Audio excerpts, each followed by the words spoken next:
Connect with Jeff and Dale through the KMAS listener line by email or Facebook. Now, from the capital of the great state of Washington, Daybreak with Jeff and Dale. All right, good morning to you. And good morning to you, Dale. Well, good morning to you, Jeff. How are you? I'm great. Once we last met was Thursday. Gosh, it was right? was a while ago, wasn't it? We were just getting ready for the evening's festivities of the Thunder on the Canal and the big oyster eating competition. Yeah. Christian Christensen, holy cazoles. He was woofing those things down. The newest winner, 8 dozen plus 8. Is that what it was? Yeah. 8 dozen and 8? 8 dozen and 8, I think. Holy that's right. moly. Yeah. Just a couple minutes and woof. Everybody did really good. Christopher Christensen. Everybody did a great job. But it was a pretty exciting moment in time there for the oyster eating contest. Thanks to everybody who came out and cheered and partied, and a lot of, huge crowd. What fun. Thursday night, Thunder on the Canal later followed about 10:15 that night, and everybody seemed to be in high spirits for the 4th of July holiday and party. There was several messages here to the station over the weekend about hood sport. Oh yeah, I don't know how much plainer we could have made it over the last several weeks, telling people that there wasn't going to be any fireworks. But regardless, the ban on burning and the ban on fireworks, and in that up to and including both of the tribal nations in the area, sure, had a lot to do with, I think, the fact that we had no reports of any wildfires or craziness or whatever. So all said and done, a pretty quiet weekend in the South Sound. Now, there was a fatality boating accident at Point Defiance late at night, Saturday night, I believe it was, and alcohol involved and misbehavior. But beyond that, there wasn't any big headline-grabbing stories that were of the nature of fires or anything like that. So, yeah. Well, it's 6:19 here. We got a great show for you today and a great week for you. Adam J. Click, as you heard a little bit about it in the news, had a huge interview last week with all sorts of players regarding Veterans Court here in Mason County. So we'll have that for you at about 7:45. Also, today starts our cavalcade of candidates as our candidate interviews start. Yeah. This week, we're going to focus for the first couple days on the City of Shelton Commissioner of Finance race. And as the end of the week, we'll move to the City of Shelton mayoral race. So Eric Anisco is first up. Just after the 7 o'clock news, you'll hear about him. Mike Olson tomorrow, Kathleen McDowell on Wednesday, Marilyn Vogler for the mayoral race on Thursday, and then we'll wrap up this week with the current mayor of the City of Shelton, Gary Krantz. So that's what's happening here. You can find the full list and see them all ahead of time, including video, at KMAS.com. Yeah. Very good. So, yeah, that's ramping up. And a reminder, of course, the 23rd is our primary candidates forum. That's coming up and be here before you know it. Sure. You're listening to Daybreak with Jeff and Dale on KMAS News Radio.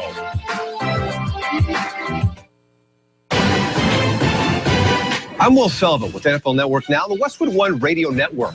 NFL Media Insider Ian Rappaport reporting that Giants pass rusher Jason Pierre-Paul was injured late Saturday night while attempting to light fireworks. Pierre-Paul suffering an injury to one of his hands and spent time in the hospital treating it. The full extent of the injury is still not known, but at least in the short term, the situation has been handled.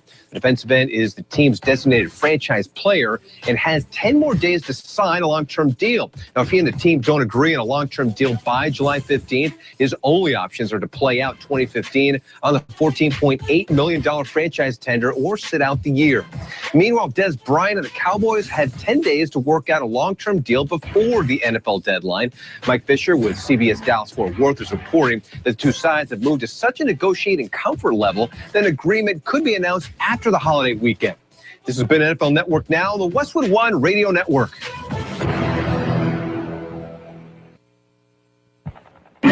know-how. When your car battery dies, you call your buddy for a jump. But when your car battery dies and your phone battery dies, well, you're pretty much hosed.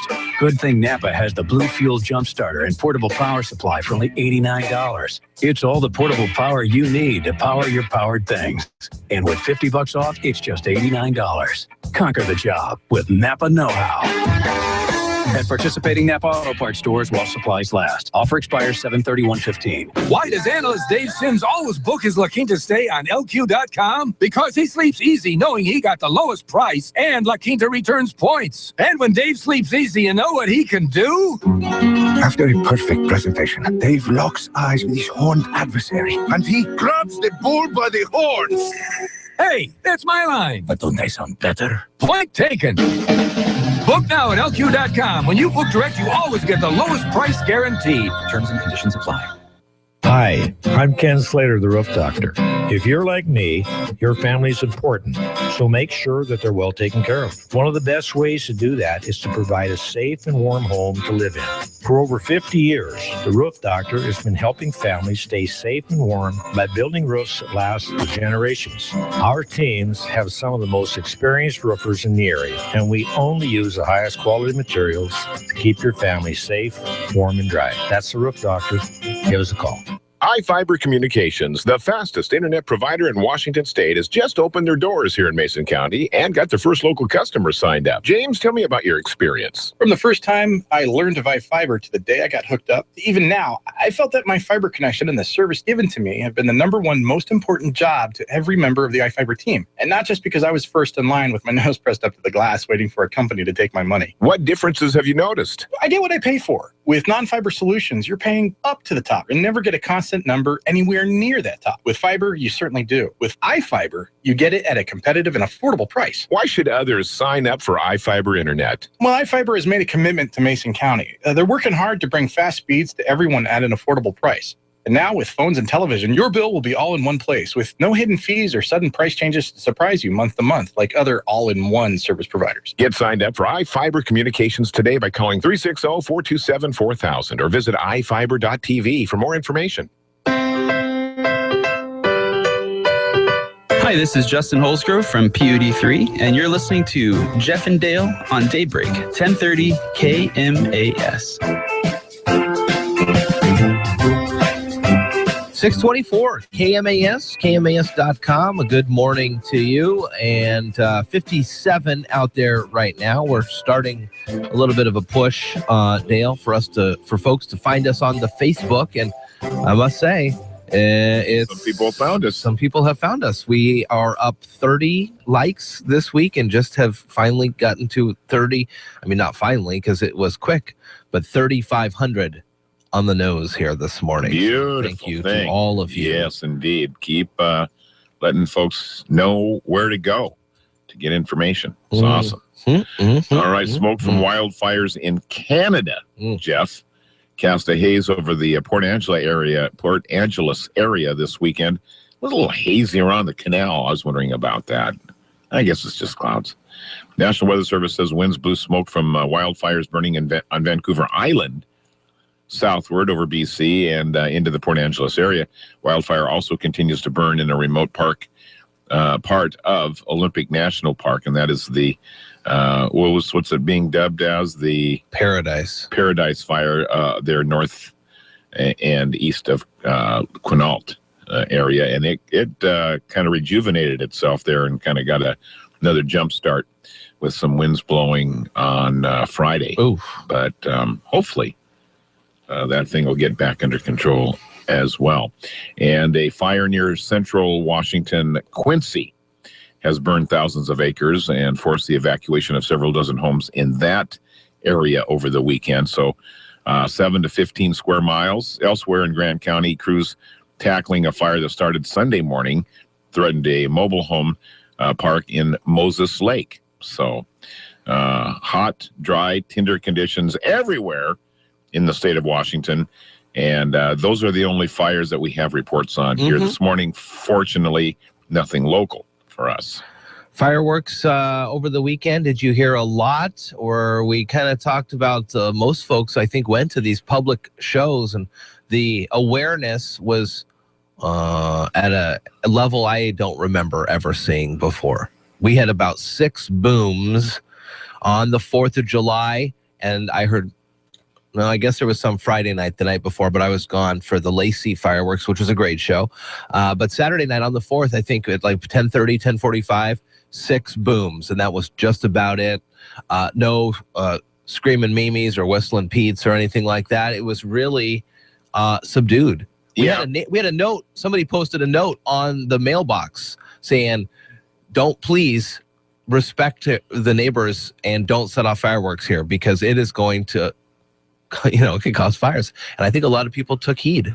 Yeah, I agree. It was quieter than normal as far as distant firework noises went, and so then we had immediate parties that were planned on each side of us along the canal there. They did their thing 10:15 at night till about 11:30, and then it was over. And there everybody went in the house, and that was the deal.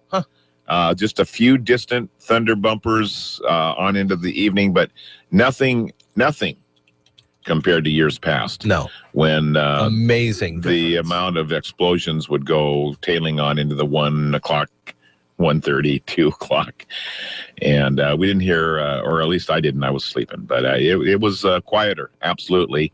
And without a formal fireworks display in Hoodsport, it was really quiet in that part of the world. So. How was the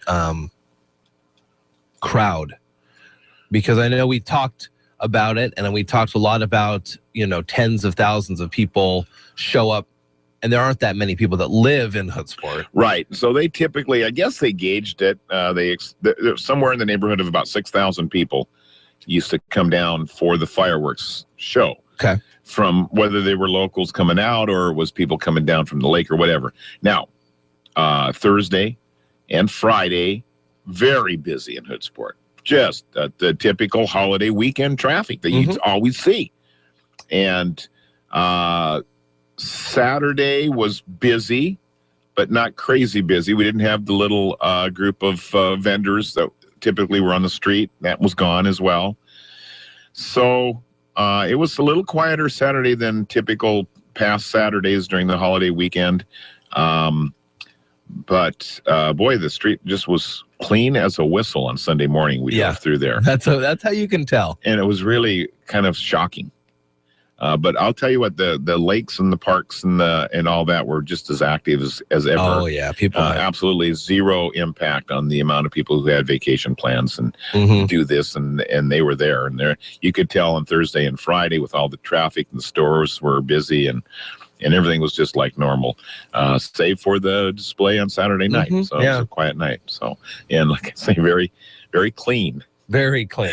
On Sunday morning, it was kind of fun to drive through the area early. 6:29 here at KMAS and KMAS.com. We definitely had warm conditions over the last couple days, and today's going to be a lot cooler than what we've been used to, about 10 degrees cooler. We're going to be in the mid-80s today and tomorrow.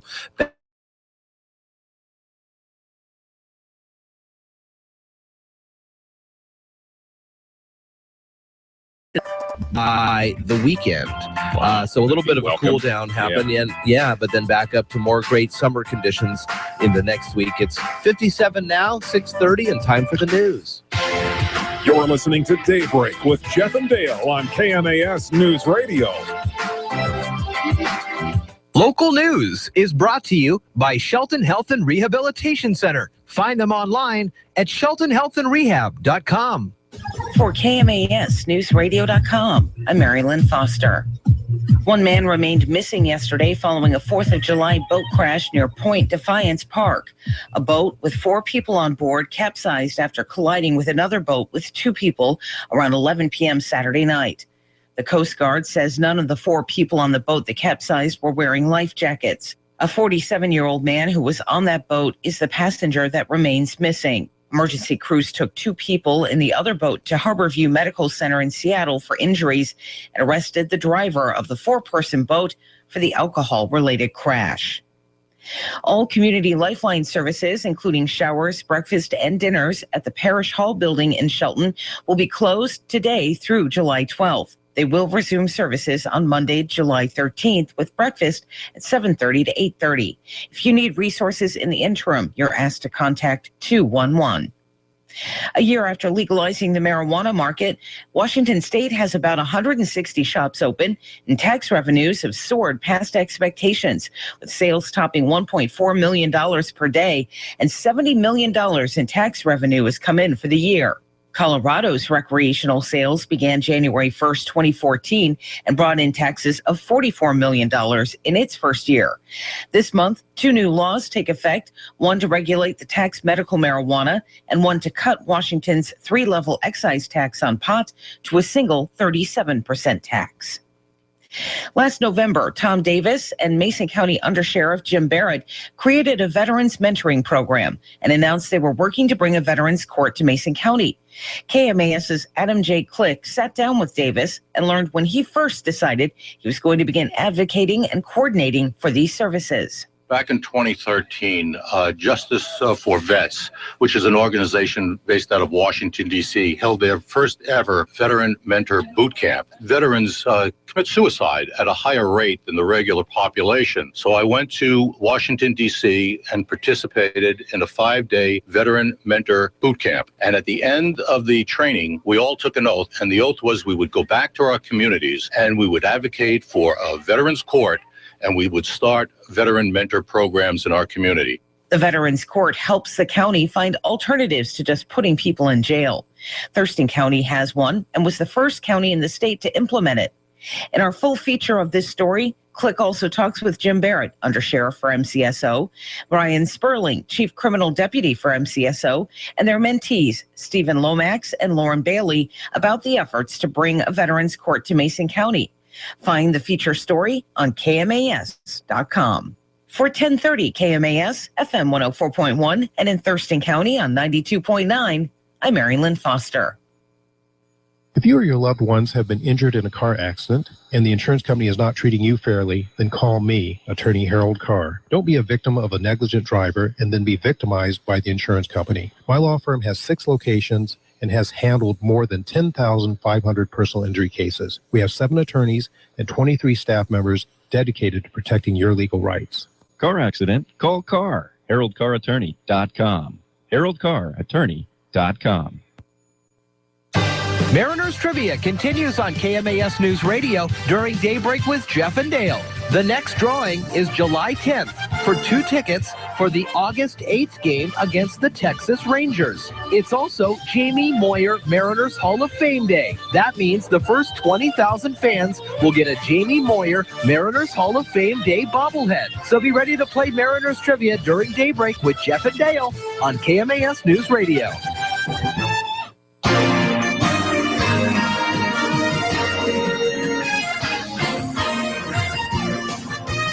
For News Radio 1030 KMAS Shelton, FM 104.1, 92.9 FM in Thurston County, and online audio and video, KMAS.com. Good morning, 6:34. I'm Dale Hubbard, and it was a big rout. It was, well, a record-breaking amount of goals scored in a World Cup championship match. 5-2, USA. Man.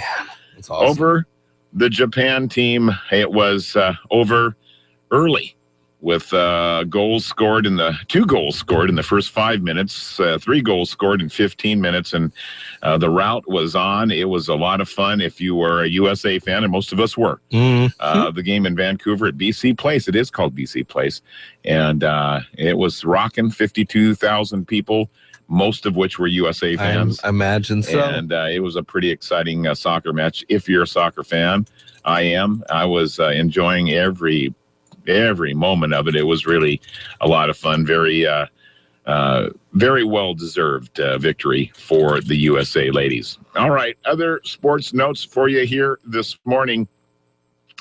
Mike Montgomery, who had 2 complete game shutouts in a row, and was trying to become only the second Mariner pitcher in history to string out 3 of those shutouts in a row. And he came up a little short. He got tagged in the 2nd or 3rd inning by a home run against the Oakland A's, but he did get another win yesterday, and he has been a bright spot on that pitching staff. Man, they did not see this one coming. The young rookie lefty put together a really good start again. Mariners got past the Oakland A's 2-1. Coming off 2 straight shutouts, he gave up a run and 6 hits in 5 2/3, walked 1, struck out 2, but very efficient, trying to join Randy Johnson, who was the only other player in franchise history to pitch 3 consecutive shutouts. But Sam Fold homered in the 3rd inning for the A's. Montgomery retired the next 6 batters and got some help from Seattle's defense before leaving with 2 on, 2 outs in the 6th. Fernando Rodney did hear the drums and pitched the 9th for his 16th save. It was a little scary as he walked a couple and gave up a hit, and it was a little scary, but he made it through, and Seattle got the win and split the series with Oakland. Very good road trip for Seattle. The Mariners, meanwhile, announced that right before the game that manager Lloyd McClendon will miss Seattle's upcoming series against Detroit. He'll be attending the funeral of his younger sister, who passed away in Indiana over the weekend. And let's see, I think there was more here. Bench coach Trent Jewett will assume the managerial duties until McClendon rejoins the team. The Timbers beat the Earthquakes. Huh? What? Portland Timbers 1-0 over the San Jose Earthquakes last night in soccer. So that gives Portland 7 wins in their last 8 games.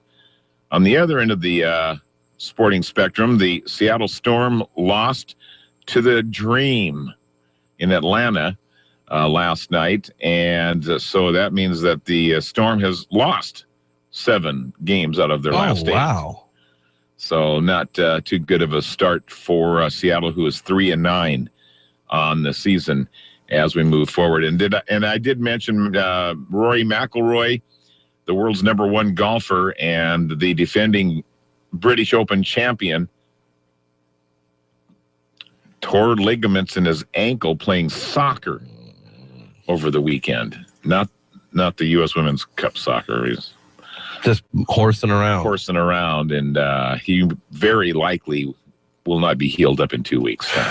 There's a lot of stress on your ankle ligaments when you're golfing. Yeah. It doesn't look like it, but when you look at those drives in slow motion, you see all the stressor. Both their feet come off the ground. Mm-hmm. A lot of stress on an ankle. Anyway, so that's bad news for golf fans. That's all I got this time around. We have Mariner baseball tonight. We'll start our broadcast at 6 with the first pitch a little after 7 against the Detroit Tigers. They're great. 57 right now with some cloudy sky and much cooler than yesterday as expected.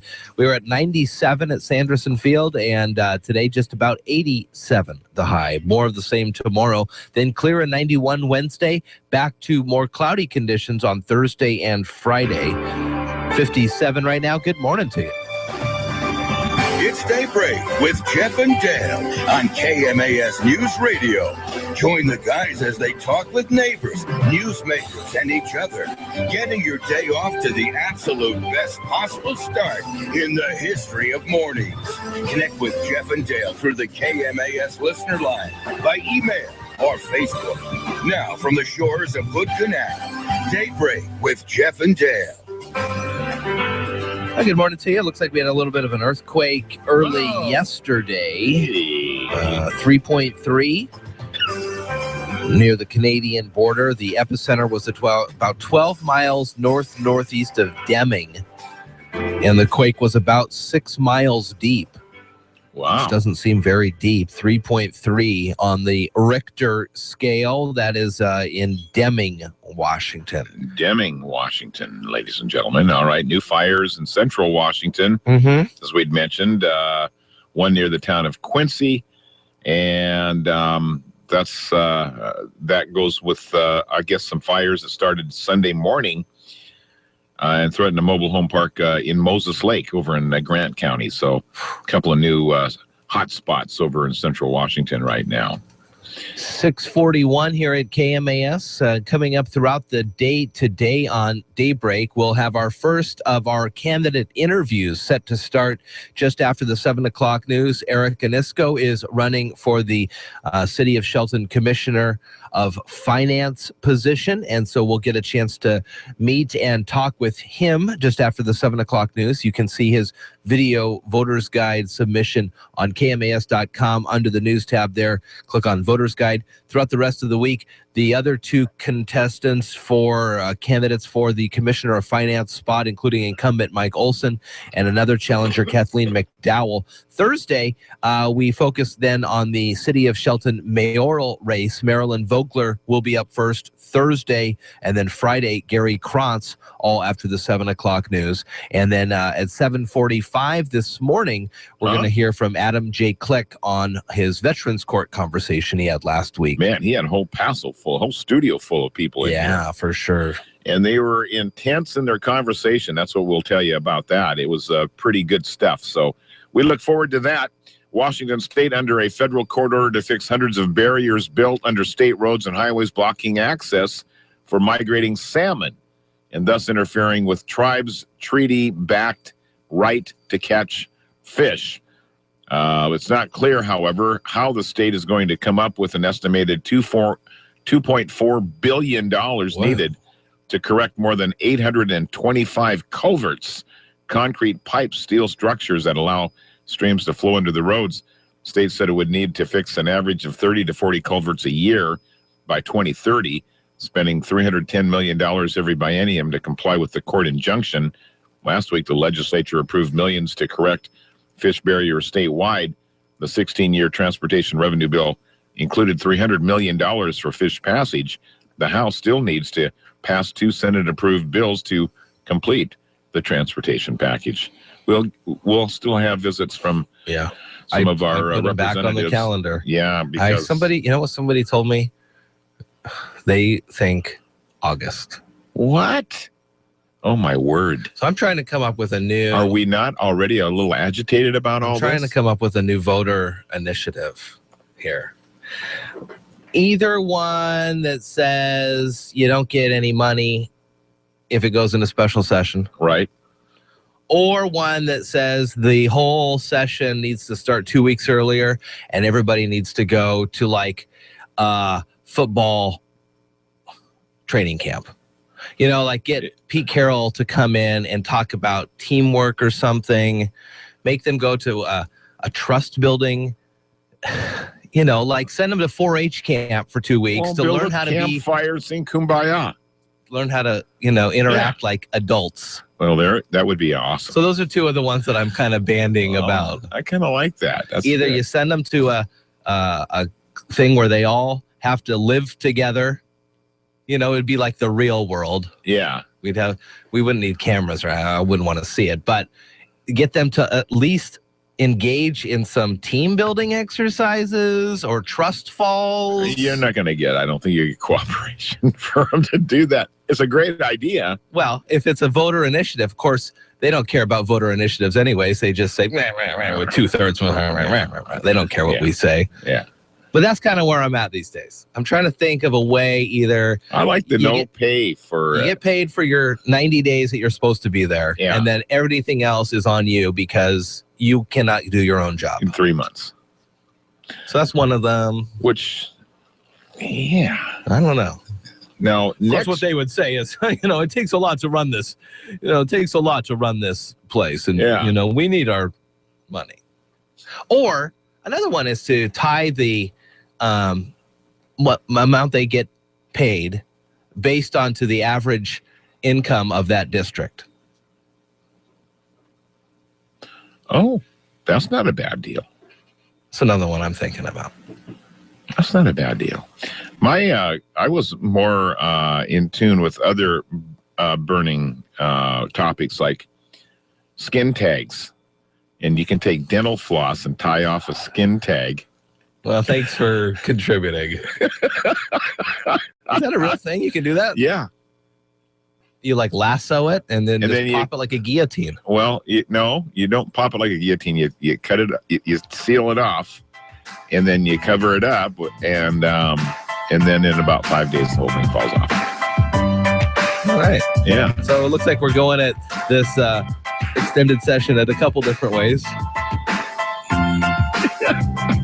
We'll be back with more Daybreak. It's a Monday morning at 6:46. Well, you got that right. You're listening to Daybreak with Jeff and Dale on KMAS News Radio. Are you tired of commuting to a job that makes someone else rich, working harder than ever, but getting nowhere? Do you hate spending hundreds of dollars every week on daycare, having someone else raise your children? With our opportunities, you can start earning money as soon as next week. You get to be the boss, work from home, and live a happier life. At Be the Boss Network, you'll find hundreds of work-from-home opportunities that you can literally start today and be earning money as soon as next week. Go to freedom31.com and start earning money as soon as next week. You get to be the boss. Get out of the rat race. Work from home. Go to freedom31.com right now and change your life today. That's freedom31.com. Go to freedom31.com and start earning money as soon as next week. You be the boss. Go to freedom31.com. It's time for the 5th Annual South Sound Barbecue Festival, Saturday, July 11th in Hunterman Park in Lacey. If you've got a favorite barbecue recipe, rub, or cooking method, you can enter in one or all 5 categories. Get all the information at southsoundbbqfestival.com. It's the 5th Annual South Sound Barbecue Festival at Hunterman Park in Lacey to benefit the Lacey South Sound Chamber. Call 491-4141 for more information, and thanks to the sponsors, Fred Meyer, Nisqually Red Wind Casino, Designs, Fast Signs, and Thurston Talk. Free Talk Live. I don't care what they wrote down on pieces of paper. The fact is, this government exists through consent. It exists through mass consent because people believe in it. It's a cult. People believe in the idea that it's okay to aggress against their neighbors so long as they have a good reason for it. Free Talk Live, weeknights from 6 to 9 on KMAS News Radio.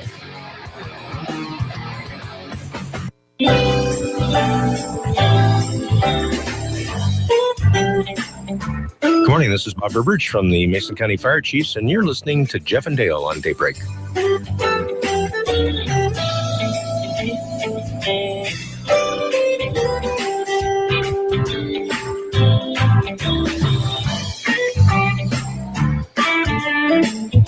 All right.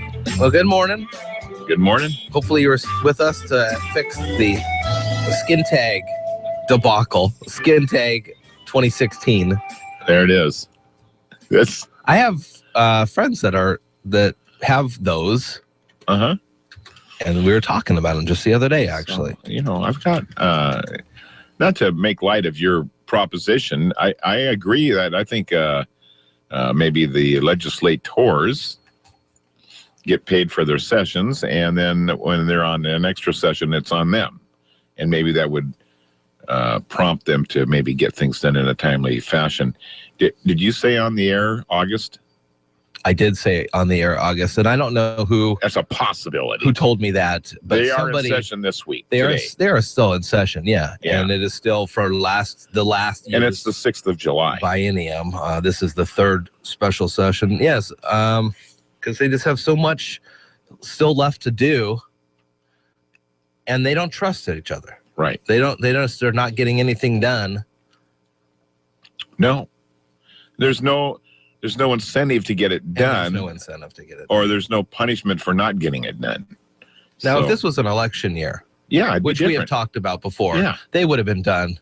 Sure. Look how good we get along. They would have all taken so many photos of them holding hands. Yeah. Make me sick.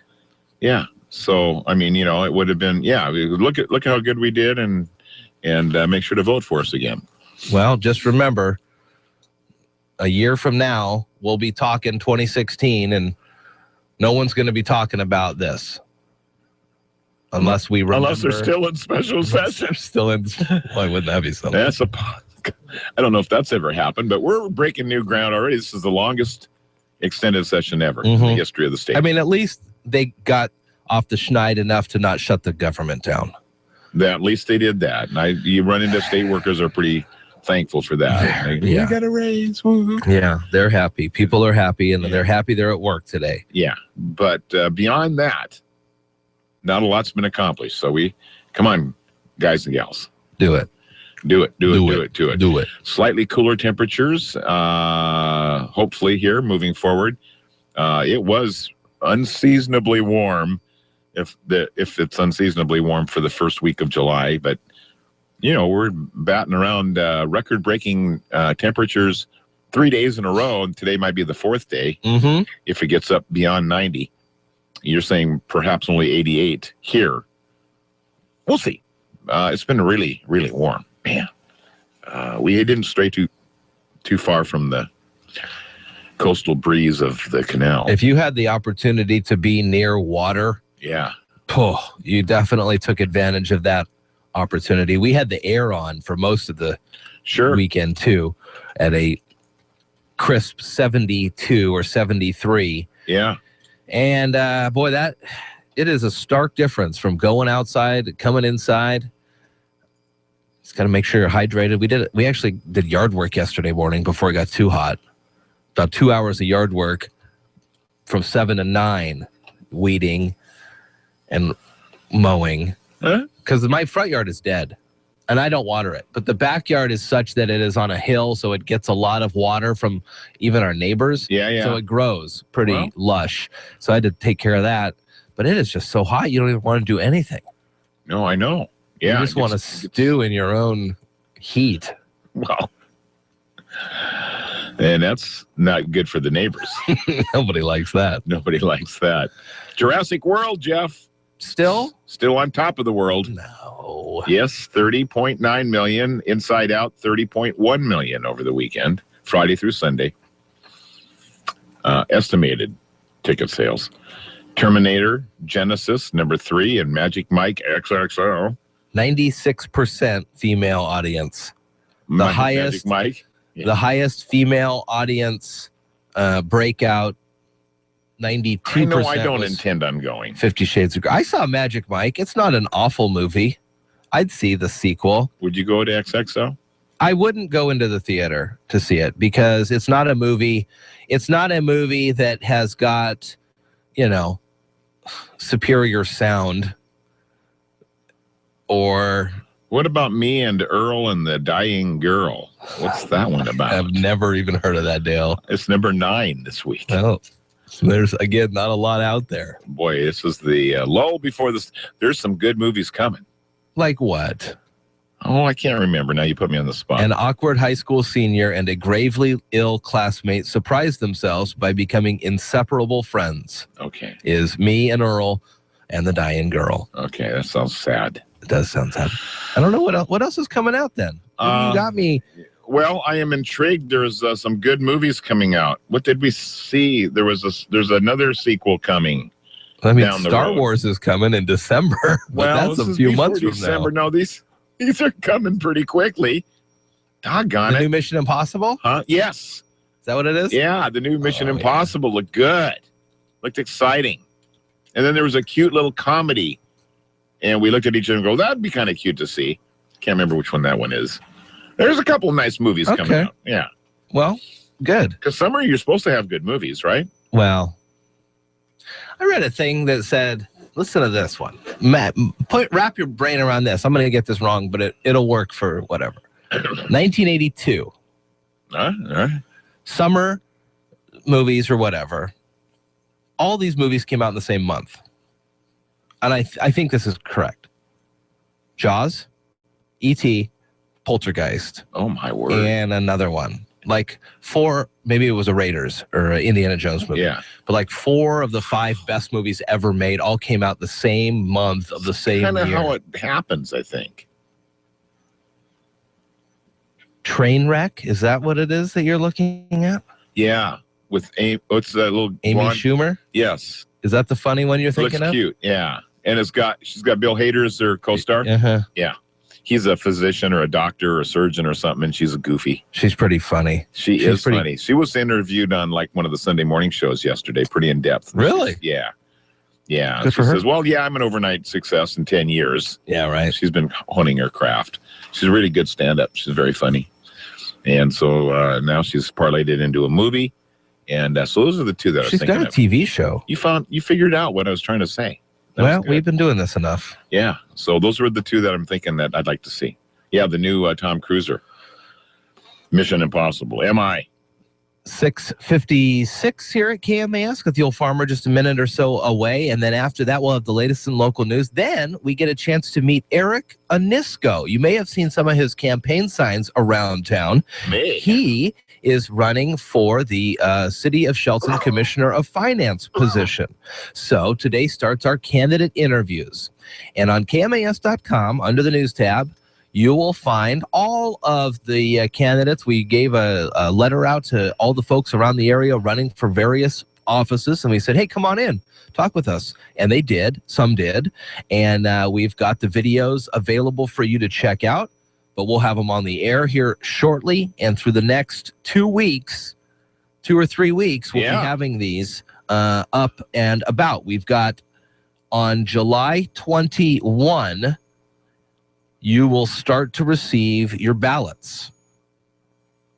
On July 23, we've got a candidates forum. Yes. That you do not want to miss. We're going to have some of the great folks here running in those races at a live candidates forum for you at Public Works Building here in Mason County. And so we'll have it on the air and on filming for later video you can watch. Yeah. Pretty cool stuff. And even in some of the two-person races where a primary isn't necessary, we're still going to have them roll them out into the forum. Sure. So people can get a good idea on who's who in the zoo. All right, we'll take a break for the Old Farmer Radio Almanac and ABC News coming your way next, 6:57 on Daybreak with Jeff and Dale. Good Monday. You're listening to Daybreak with Jeff and Dale on KMAS News Radio.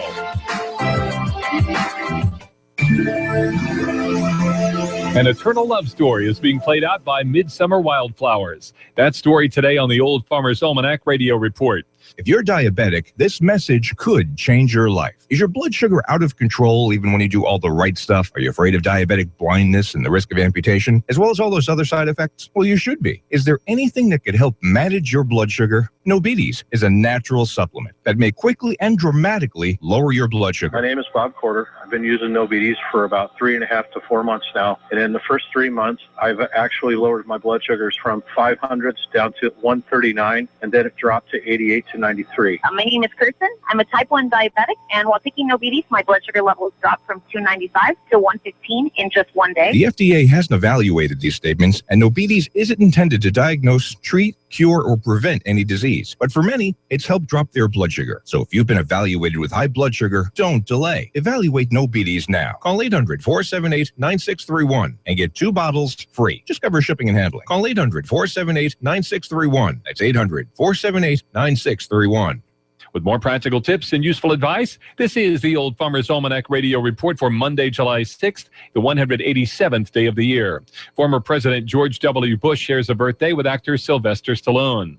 Black-eyed Susans are blooming in fields and meadows everywhere this time of year, and there's some charming history about how the wildflower got its name.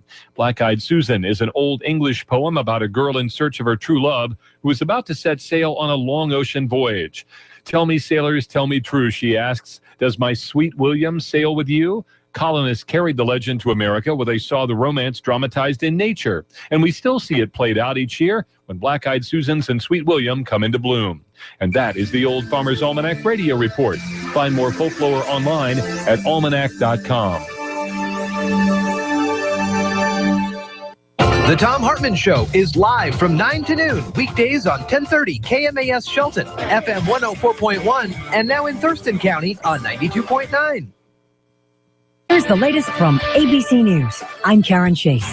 The Dow dropped nearly 100 points at the open as investors reacted to Greece's no vote to a bailout plan. ABC's Rebecca Jarvis has more. The Greek people at this moment are cheering in the streets, but their banks are running out of money, closed for the last week. You can only withdraw $67 at the ATM in Greece right now. Many of those ATMs are empty, and the food and medical supplies and gasoline in Greece, they're all running low. So what comes next is going to have an impact on your retirement savings. South Carolina lawmakers facing increasing pressure to take down the Confederate flag from the Capitol State House are meeting at this hour to discuss the issue.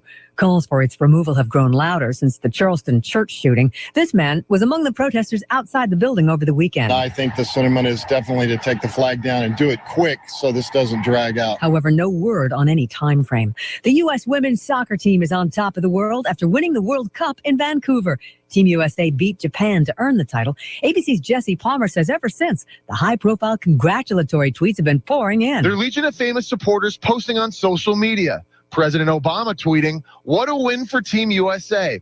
Come visit the White House with the World Cup soon." Vice President Biden even in the stands. Team USA sealing their victory by a final score of 5-2. A 3-month-old baby girl is in good condition despite being abandoned in a baby carrier by the side of the road in Maryland. Her mother is now under arrest and charged with reckless endangerment. Nabisco is rolling out new skinny Oreos. They have a leaner profile and fewer calories, but the company says they're aimed at adults and should not be dunked. It was a surprise wedding weekend among the rich and famous. Ashton Kutcher and Mila Kunis tied the knot somewhere in Los Angeles, and Billy Joel also threw a surprise wedding at his Long Island estate, marrying his girlfriend, Alexis. This is ABC News. You're getting very sleepy. Sleepy. You're no longer afraid of bunnies. Bunnies. You'll join my rewards program. I'll join your... Wait, what? 50% off your 5th session. Huh? Focus on the value.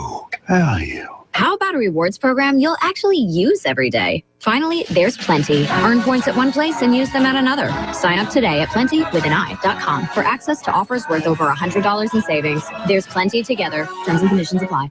I'm Jay Farner with some great news on how you could save an average of $3,000 per year on your mortgage. Call Quicken Loans now at 800-QUICKEN to see if you qualify for the government's Home Affordable Refinance Program, or HARP. The HARP guidelines have changed. There's less paperwork and often no appraisal required. Call 800-QUICKEN.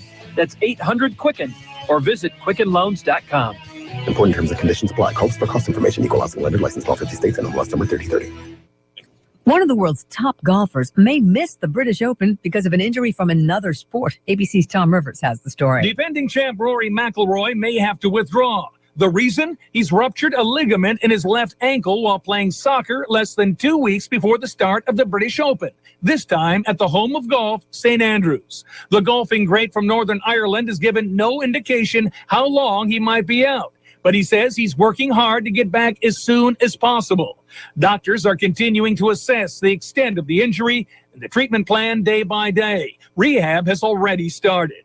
Tom Rivers, ABC News, London. The Grateful Dead broke box office records with weekend concerts at Soldier Field in Chicago. It was part of what they call their The Well, a tribute to the Grateful Dead tour. 71,000 tickets were sold, more than for any other event ever held there. The previous record holder for that venue was a U2 concert in 2009. Just under 69,000 tickets were sold. Karen Chase, ABC News. Local news is brought to you by Shelton Health and Rehabilitation Center. Find them online at sheltonhealthandrehab.com. For KMASnewsradio.com, I'm Mary Lynn Foster. One man remained missing yesterday following a 4th of July boat crash near Point Defiance Park. A boat with 4 people on board capsized after colliding with another boat with 2 people around 11 p.m. Saturday night. The Coast Guard says none of the 4 people on the boat that capsized were wearing life jackets. A 47-year-old man who was on that boat is the passenger that remains missing. Emergency crews took 2 people in the other boat to Harborview Medical Center in Seattle for injuries and arrested the driver of the 4-person boat for the alcohol-related crash. All community lifeline services, including showers, breakfast, and dinners at the Parish Hall building in Shelton, will be closed today through July 12th. They will resume services on Monday, July 13th, with breakfast at 7:30 to 8:30. If you need resources in the interim, you're asked to contact 211. A year after legalizing the marijuana market, Washington State has about 160 shops open, and tax revenues have soared past expectations, with sales topping $1.4 million per day, and $70 million in tax revenue has come in for the year.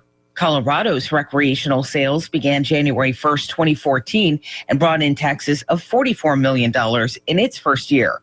This month, 2 new laws take effect, one to regulate the tax medical marijuana and one to cut Washington's 3-level excise tax on pot to a single 37% tax.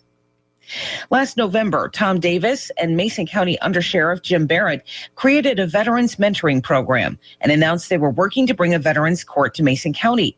KMAS's Adam J. Click sat down with Davis and learned when he first decided he was going to begin advocating and coordinating for these services. Back in 2013, Justice for Vets, which is an organization based out of Washington, D.C., held their first ever veteran mentor boot camp. Veterans commit suicide at a higher rate than the regular population. So I went to Washington, D.C. and participated in a 5-day veteran mentor boot camp. And at the end of the training, we all took an oath, and the oath was we would go back to our communities and we would advocate for a veterans court, and we would start veteran mentor programs in our community. The Veterans Court helps the county find alternatives to just putting people in jail. Thurston County has one and was the first county in the state to implement it. In our full feature of this story, Click also talks with Jim Barrett, Undersheriff for MCSO, Brian Sperling, Chief Criminal Deputy for MCSO, and their mentees, Stephen Lomax and Lauren Bailey, about the efforts to bring a Veterans Court to Mason County. Find the feature story on KMAS.com. For 1030 KMAS, FM 104.1, and in Thurston County on 92.9, I'm Mary Lynn Foster. Get ready. It's time to tee it up with Keith Jones. Now, when you have a misdirected focus and you start to really worry about what other people may be thinking about you, or you're worried about your self-concept, your self-image, you're worried that you don't want to embarrass yourself on the first tee, then your mind is way, way away from where it needs to be. Tee it up with Keith Jones. Excuse me, ma'am. We're trying to sleep here. Yes, ma'am, but this isn't a motel. It's the Olympia Furniture Company showroom. I just couldn't wait to try it out. I figure it's kind of like a test drive before you take the car home, right? Here at Olympia Furniture Company, we offer home delivery. We'll even set it up for you. But we kind of live far out in Mason County. That's no problem. Let's ring you up so you can get home. Oh, right. Well, he's a very hard sleeper. Do you think you could just put him in with the new furniture? The Olympia Furniture Company delivers more than just furniture. They deliver quality, value, huge selection, and the occasional husband.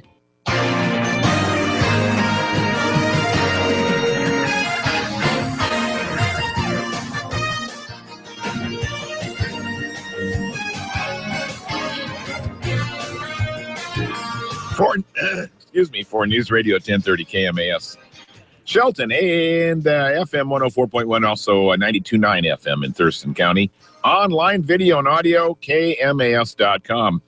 I'm Dale Hubbard. It is 7:08 and a good Monday morning here on 7/6/15. Seattle rookie Mike Montgomery put together another fine start, pitching the Mariners past the Oakland A's 2-1 yesterday, coming off 2 straight shutouts. Monty, 4-2 on the season now, gave up 1 run, 6 hits, 5 2/3, and walked 1, struck out 2. He was trying to join Randy Johnson as the only players in franchise history to pitch 3 consecutive shutouts, but Sam Fold put the kibosh on that with a home run in the 3rd. But Seattle did win the game 2-1. That's good stuff. Also, Nelson Cruz has been named the starting DH in the All-Star game. Oh, hey. So we have a starter in the All-Stars, and his name is Nelson Cruz. Nelly. Good. Keep that in mind. Manager Lloyd McClendon will miss the team's upcoming 3-game series against the Detroit Tigers. He'll be attending a funeral for his sister. McClendon expected to fly back to Seattle with the team and will travel to Indiana to be with his family for the next several days. Jack Jewsbury scored in the second half stoppage time to give the Portland Timbers a 1-0 victory over the San Jose Earthquakes last night. Portland has now won 6 of its last 7 MLS matches. Angel McCautry scores 23, and the Atlanta Dream hold off the Seattle Storm 72-64 in Atlanta yesterday. That dropped Seattle to 3-9 for the year, and Seattle has lost 7 of their last 8 matches. Today, on the hill for Seattle. By the way, we'll join the Mariners broadcast at 6. First pitch at 7:10. Kuma Hasashi is going to get the start. He has been on injured reserve for a long, long time. Has an 0-1 record right now. And so we wish the very best for Hasashi Iwakuma and the Seattle Mariners, game 1 of a 3-game set against the Detroit Tigers tonight. That's sports. Jeff's got the weather.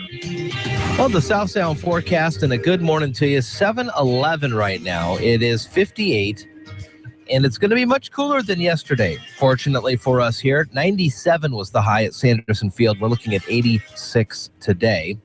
86 today and tomorrow, as a matter of fact. 90 on Wednesday, 88 Thursday, and maybe even back into the 70s for Friday and Saturday. On our continuing series of candidate interviews. That's not what I wanted to do.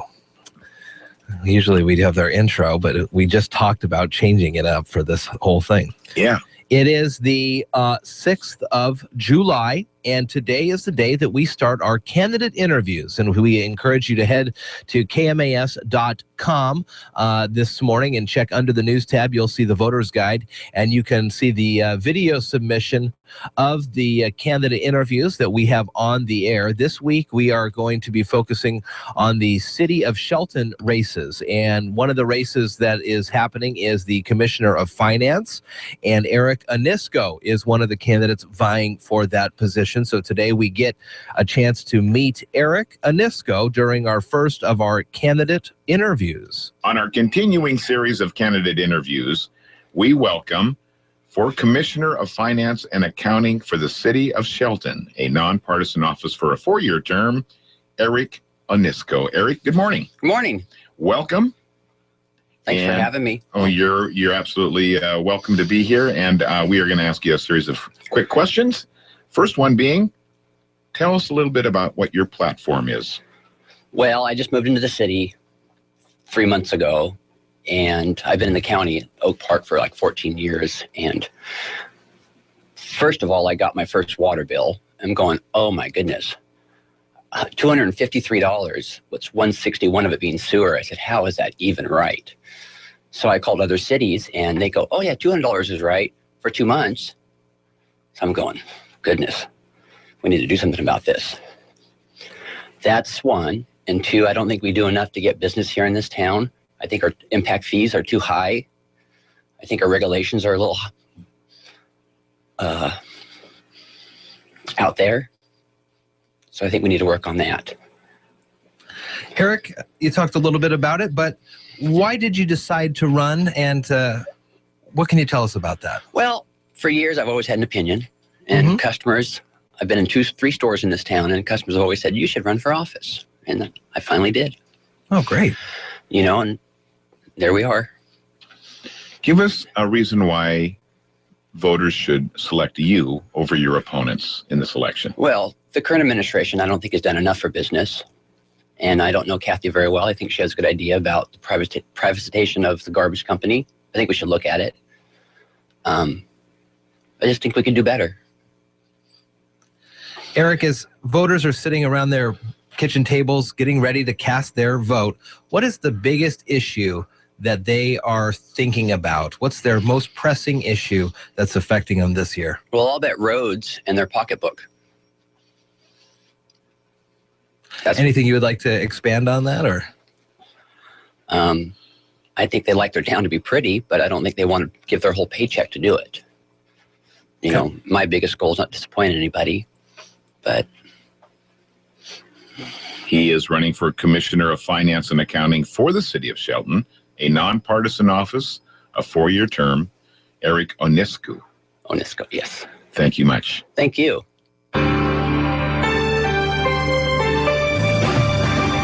It's Daybreak with Jeff and Dale on KMAS News Radio. Join the guys as they talk with neighbors, newsmakers, and each other, getting your day off to the absolute best possible start in the history of mornings.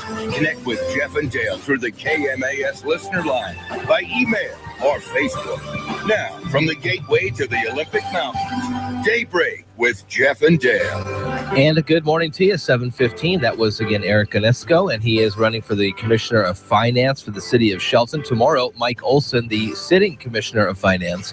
Kathleen McDowell on Wednesday. Marilyn Vogler as we move to the mayoral race on Thursday, and Gary Krantz on Friday. You can find all the candidate interviews, and they're available on KMAS.com just under the news tab. You go to Voter's Guide, and there you'll find them all. We've got the videos of them talking, and then if you click on the upper portion of each of the races there, you'll find a little bit more about the candidates with statements that they have provided to us here at KMAS. Absolutely. Coming up this morning, Brian LaFlame from Eagle Home Mortgage and the LaFlame Group will be checking in with us in the 8 o'clock hour, giving us some radio real estate resources to help in that home buying decision. And our old friend Bill Kendrick. Oh, man, that must be the Loving tournament is just a couple weeks away. Loving golf tournament on July 20th. There are still a few slots open for golfers. Plenty of golf balls available to donate and drop out of a helicopter for the golf balls from heaven. Just one aspect of the whole Loving golf tournament, and very exciting. So we'll be talking about all of that with Bill here just a little bit after the 8:30 news, and then he's got a quick like a bunny head on down to Oregon. His grandson's at a Little League All-Star. Oh, cool. Playoffs there, and they're getting close to the Little League World Series level. They've won their regionals, and they're really doing real good. Yeah, so he's pretty excited about that. Yeah. 7:17 here at KMAS, and in about a half an hour after the 7:30 news with Mary Lynn Foster, Adam J. Click had a chance to talk with Tom Davis, who's a concerned citizen around these parts, who does a lot good giving back to the community. And one of the things that he was spearheading was a campaign to get a veterans court here in Mason County. They have it in Thurston County, and you're kind of seeing this as a shift in the, in my opinion, a shift in the judicial system when it comes to sentencing and incarcerations. They're looking at alternatives to these places, you know, instead of just locking all these vets up. Well, what about, you know, honoring them and the service that they have done and trying to give them the help they need rather than just locking them up and throwing away the key? Also, that you see a move to drug courts, kind of the same idea. Are really people getting rehabilitated in the courts, or should they go through a rehab process? And so they're kind of changing the way that sentences are being handed out. And Veterans Court is just one of those things. And so Tom Davis was in with Adam J. Click, along with many of the sheriff's deputies here last week.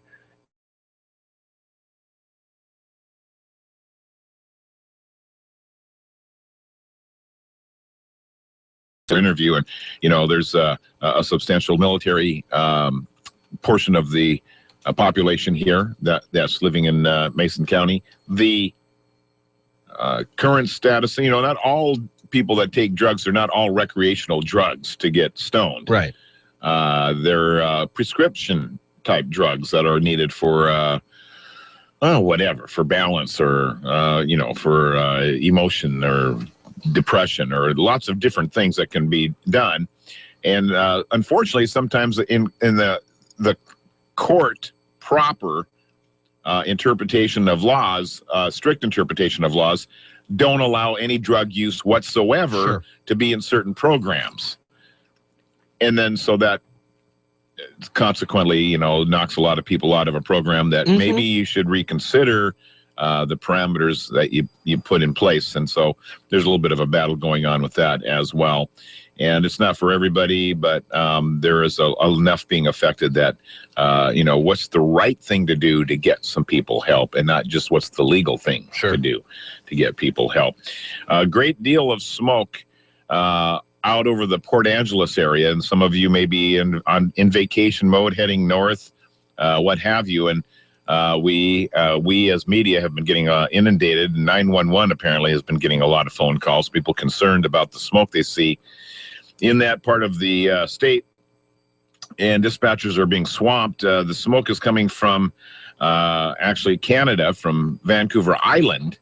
There was some fire there, and that's where the smoke is coming from. It's not coming from the Paradise Fire over on the coast, over in the Olympic Mountains area, but some of the smoke is coming down the west side of the peninsula. And so Forks and Queets and even Quinault see smoke. In addition to having their own fire, people are a little, I guess we're all keenly aware of forest fires right now. Jeez, Canada, keep it on your side. Yeah. So everybody would just, we're just letting people know that most of the smoke is from Canada and not from the Paradise Fire. And there's no increased danger from the Paradise Fire. And the fire in Canada is on Vancouver Island, so pretty much contained. Okay. Yeah, it's on an island as well. So just a heads up on that, just clarification for folks. One more story here before we take a break and move on to other things happening around the Northwest. Since 1977, the Duwamish tribe has been trying to get federal recognition. Mm-hmm.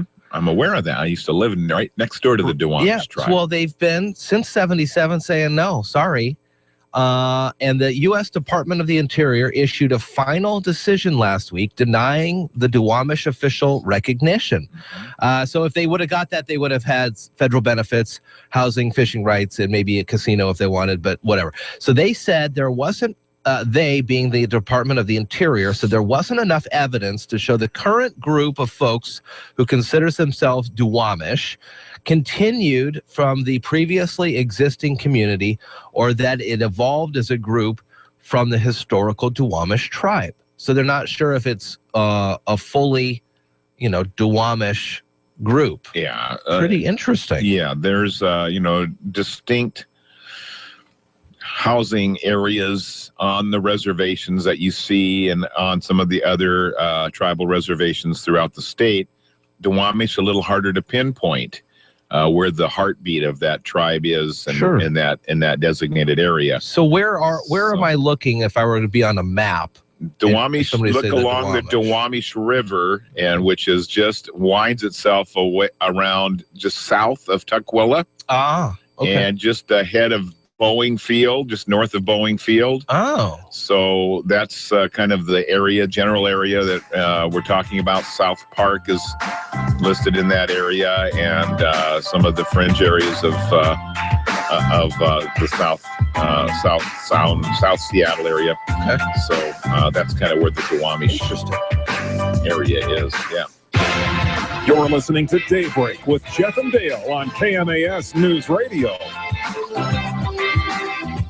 They were our brothers, our sisters, sons and daughters. They were our parents, family, our neighbors, and our friends. How can we express the gratitude that we all owe the thousands and thousands of American veterans who have sacrificed so much for our country's freedom? It was they who stepped forward from the time this country was created to fight for everything we know about liberty and freedom. And although we celebrate their victories and console them for their losses by creating monuments and honoring them in parades, the truth is we can never do enough for the freedom they've given us. Perhaps the most important thing we can do is reach out to those veterans closest to us and simply tell them, thank you. Thank you for all you've done for freedom. All of us as Shilohans would like to take this opportunity to recognize the many men and women who have served and continue to serve our country so that we will always be free.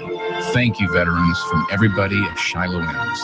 Why does Papa Murphy's offer any large pizza for just $10 on Tuesdays? Because these things also happen on Tuesdays. Soccer practice, softball practice, t-ball practice, picture day. Jake's mom can't do carpool, dentist appointments, orthodontist appointments, Zumba lessons, Papa-thons, PTA meetings, science fair, show and tell, book reports, math league practice. Papa Murphy's $10 Tuesdays. Any large pizza, just $10. All fresh made and hot out of your oven. Make Tuesdays easier and more delicious. Fresh made, fresh baked. Papa Murphy's. Love at 425 degrees.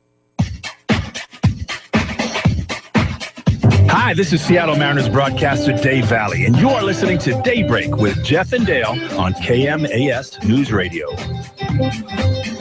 All right, good morning to you. 7:25 news with Mary Lynn Foster in just a couple of minutes. And then we mentioned that Adam J. Click is going to have a conversation with Tom Davis and some other sheriff's deputies from around the area. But we do have Tom on the line this morning. Morning, Tom. Good morning. How are you guys this morning? Good. We're doing How good, are you? Tom. Nice to hear from you. Oh, it's wonderful to hear from you. I listen to you every morning. Oh, well, thank you very much. What can you talk to us a little bit about an update with this Veterans Court deal that you've been working so hard with? Well, this is hot off the press, and it's good news. And the good news is that the Superior Court in Mason County has decided to allow people on prescription drugs. There's some conditions, of course. Prescription drugs for pain, especially when it's battle-related injury, to participate in the Veteran Court program. That is also a condition of funding from the Department of Justice. So if you want to go for grants, a government grant, to fund your Veterans Court, you would have to allow that to happen. The reason for that is they've decided, or they've done a couple of studies, and they saw that the level of success is greatly increased if you allow people to continue on their prescription drugs for a variety of reasons. The most important reason is this is kind of a medical issue. It's not a court or a law issue. And so if they're allowed to continue on their prescription drugs with oversight, especially from the Veterans Administration, then they can participate in the program. And that's a huge step forward. As you can see, when we get started here, this is evolving. There are some obstacles, and there continue to be some small obstacles, but we're working through it. So I'm very, very encouraged that the Superior Court has decided to allow veterans on prescription drugs with oversight to participate in Veterans Court. Yeah, that is great news, actually, and that helps some forward momentum to continue for some of these guys. Absolutely. They're very deserving. As you know, these are the guys who have stepped up when maybe other people decided, to do other things. So I think they're worthy of the consideration. I think that the courts are finally coming around to seeing that we're looking at people as individuals, and we're allowing the programs to be modified to accommodate these individuals, as opposed to having the individuals accommodate the program to such an extent where it jeopardizes their success. Right. Wow, very good. We do appreciate all the work that you have done to help bring this into our community. I remember months ago when you first came on with us and brought in the judge from Thurston County who works on this as well, and you make time in there once a week, don't you? You head out to the Thurston County Courthouse and sit there with them? Every couple of weeks I do that. I maintain the contacts with Thurston County simply because they have a successful program, and theirs was the first in Washington State.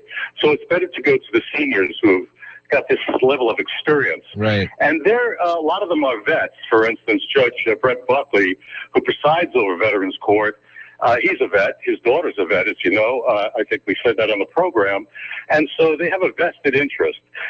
It's difficult to explain to someone why you need a vet to talk to a vet in a mentor program and in a court program, simply because there's a level of similar experience. Right. And it's a life-defining experience. So this is all good. Everything that's happening is good. We got a couple of little bumps still in the road, but we're well on our way. Well, very good. Tom Davis, thank you so much. And we're going to hear the interview that Adam J. Click had with you and the various sheriff's deputies from around Mason County and the area in just about 10, 15 minutes from right now. But we do appreciate you listening and being engaged with us here at the station. And, whenever you have something to spread the word, just let us know. Thank you. And thank you for your community service. We appreciate it out here. All right. Thank you, Tom Davis. And a big mentor in the VETS program ongoing here in Mason County, getting a foothold and moving forward. And we will have more information about that, as Jeff alluded to, here in about 10 or 15 minutes from now. It is 7:30, though, and it is news time with Mary Lynn Foster. We'll be back with sports, USA, and the weather, and much more Daybreak. Don't go away, and have yourself a happy Monday, won't you? You're listening to Daybreak with Jeff and Dale on KMAS News Radio. Local news is brought to you by Fred Holmes Tree Service. FredHolmesTreeService.com, 427-4489. For KMASNewsRadio.com, I'm Mary Lynn Foster. One man remained missing yesterday following a 4th of July boat crash near Point Defiance Park. A boat with 4 people on board capsized after colliding with another boat with 2 people around 11 p.m. Saturday night. The Coast Guard says none of the 4 people on the boat that capsized were wearing life jackets. A 47-year-old man who was on that boat is the passenger that remains missing. Emergency crews took 2 people in the other boat to Harborview Medical Center in Seattle for injuries and arrested the driver of the 4-person boat for the alcohol-related crash. All community lifeline services, including showers, breakfast, and dinners at the Parish Hall building in Shelton, will be closed today through July 12th. They will resume services on Monday, July 13th, with breakfast at 7:30 to 8:30. If you need resources in the interim, you're asked to contact 211. A year after legalizing the marijuana market, Washington State has about 160 shops open, and tax revenues have soared past expectations, with sales topping $1.4 million per day, and $70 million in tax revenue has come in for the year. Colorado's recreational sales began January 1st, 2014, and brought in taxes of $44 million in its first year. This month, 2 new laws take effect, one to regulate the tax medical marijuana and one to cut Washington's 3-level excise tax on pot to a single 37% tax. Last November, Tom Davis and Mason County Undersheriff Jim Barrett created a veterans mentoring program and announced they were working to bring a veterans court to Mason County. KMAS's Adam J. Click sat down with Davis and learned when he first decided he was going to begin advocating and coordinating for these services. Back in 2013, Justice for Vets, which is an organization based out of Washington, D.C., held their first ever veteran mentor boot camp. Veterans commit suicide at a higher rate than the regular population. So I went to Washington, D.C. and participated in a 5-day veteran mentor boot camp. And at the end of the training, we all took an oath. And the oath was we would go back to our communities and we would advocate for a veterans court, and we would start veteran mentor programs in our community. The Veterans Court helps the county find alternatives to just putting people in jail. Thurston County has one and was the first county in the state to implement it. In our full feature of this story, Click also talks with Jim Barrett, Undersheriff for MCSO, Ryan Sperling, Chief Criminal Deputy for MCSO, and their mentees, Stephen Lomax and Lauren Bailey, about the efforts to bring a Veterans Court to Mason County. Find the feature story on KMAS.com. For 1030 KMAS, FM 104.1, and in Thurston County on 92.9, I'm Mary Lynn Foster. Is your family doing some growing? Whether it's an expansion of your home or the addition of a new family car, Peninsula Credit Union can provide fast, friendly service with terrific rates. We offer personal lines of credit, affordable auto loans, and a variety of home loan options to get you moving. Visit our offices in Shelton, Belfair, Paulsbo, Port Orchard, and Port Townsend, or go online to pcfcu.org. At Peninsula Credit Union, our priority is you. Take KMAS wherever you go with our new free KMAS mobile app. It's a free download from either your Apple or Android device. Check out the latest news, connect with KMAS, and even listen wherever you have a signal. Search KMAS in your app store and download our free KMAS app today.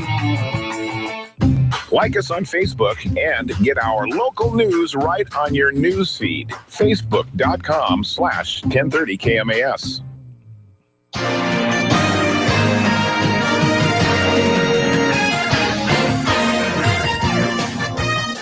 For News Radio 1030 KMAS Shelton, FM 104.1, 92.9 FM, Thurston County, and video, audio, streaming on KMAS.com. I'm Dale Hubbard. Good morning to you. 7:34 Mariners. Nelson Cruz voted as the American League starting DH in the All-Star game, which is going to be happening 2 weeks from tomorrow. Well, the break starts 2 weeks from tomorrow, and that'll be the Home Run Derby on Tuesday. The game will be played on Wednesday, and then travel day on Thursday. A little 3-day pause for the cause for a lot of the ball players.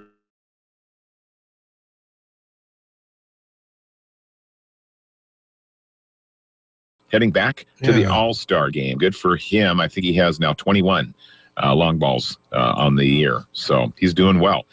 Meanwhile, Mike Montgomery, the young rookie, he missed his third straight shutout chance, but did get the win when the Mariners beat the A's 2-1 yesterday. Getaway game in Oakland, and Seattle did fly back home yesterday afternoon.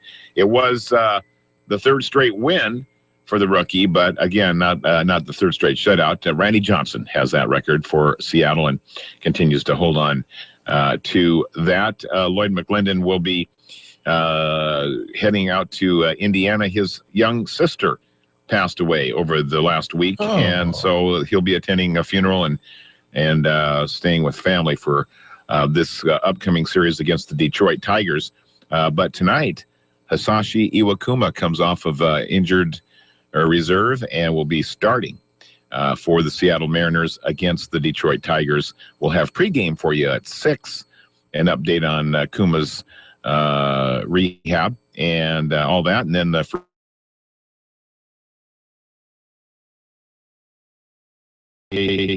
United States women's national team, the soccer team, World Cup champs this year, with a resounding 5-2 win over Japan. That is the most goals scored in a World Cup final.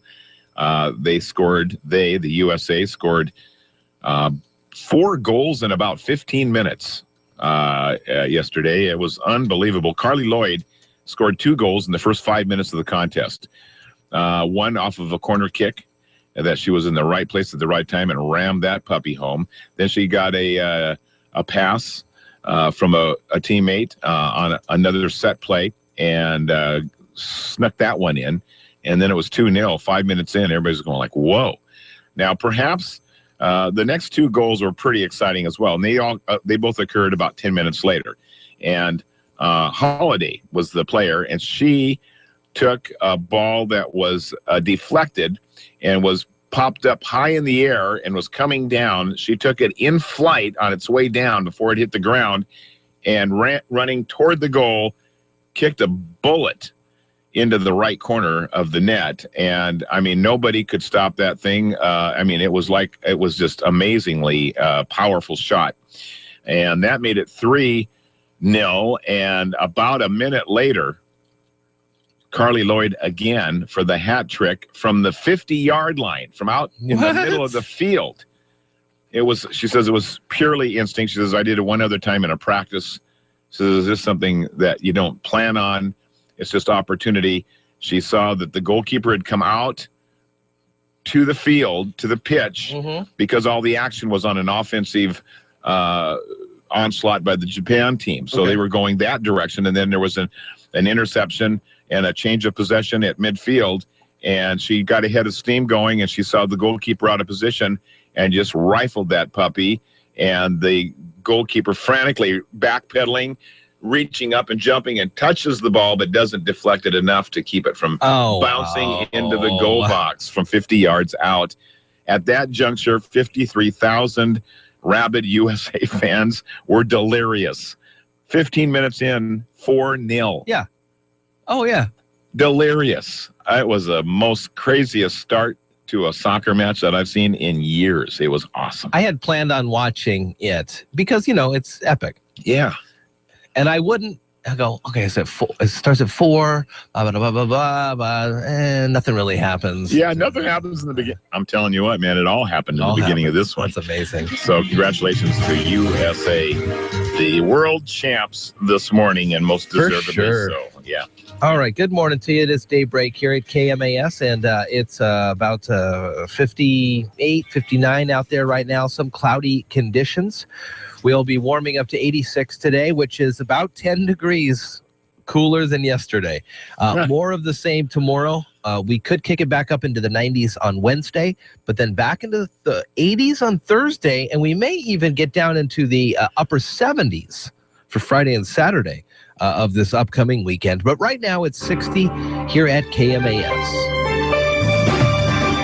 It's Daybreak with Jeff and Dale on KMAS News Radio. Join the guys as they talk with neighbors, newsmakers, and each other, getting your day off to the absolute best possible start in the history of mornings. Connect with Jeff and Dale through the KMAS listener line, by email or Facebook. Now, from the southernmost tide pool of Puget Sound, Daybreak with Jeff and Dale.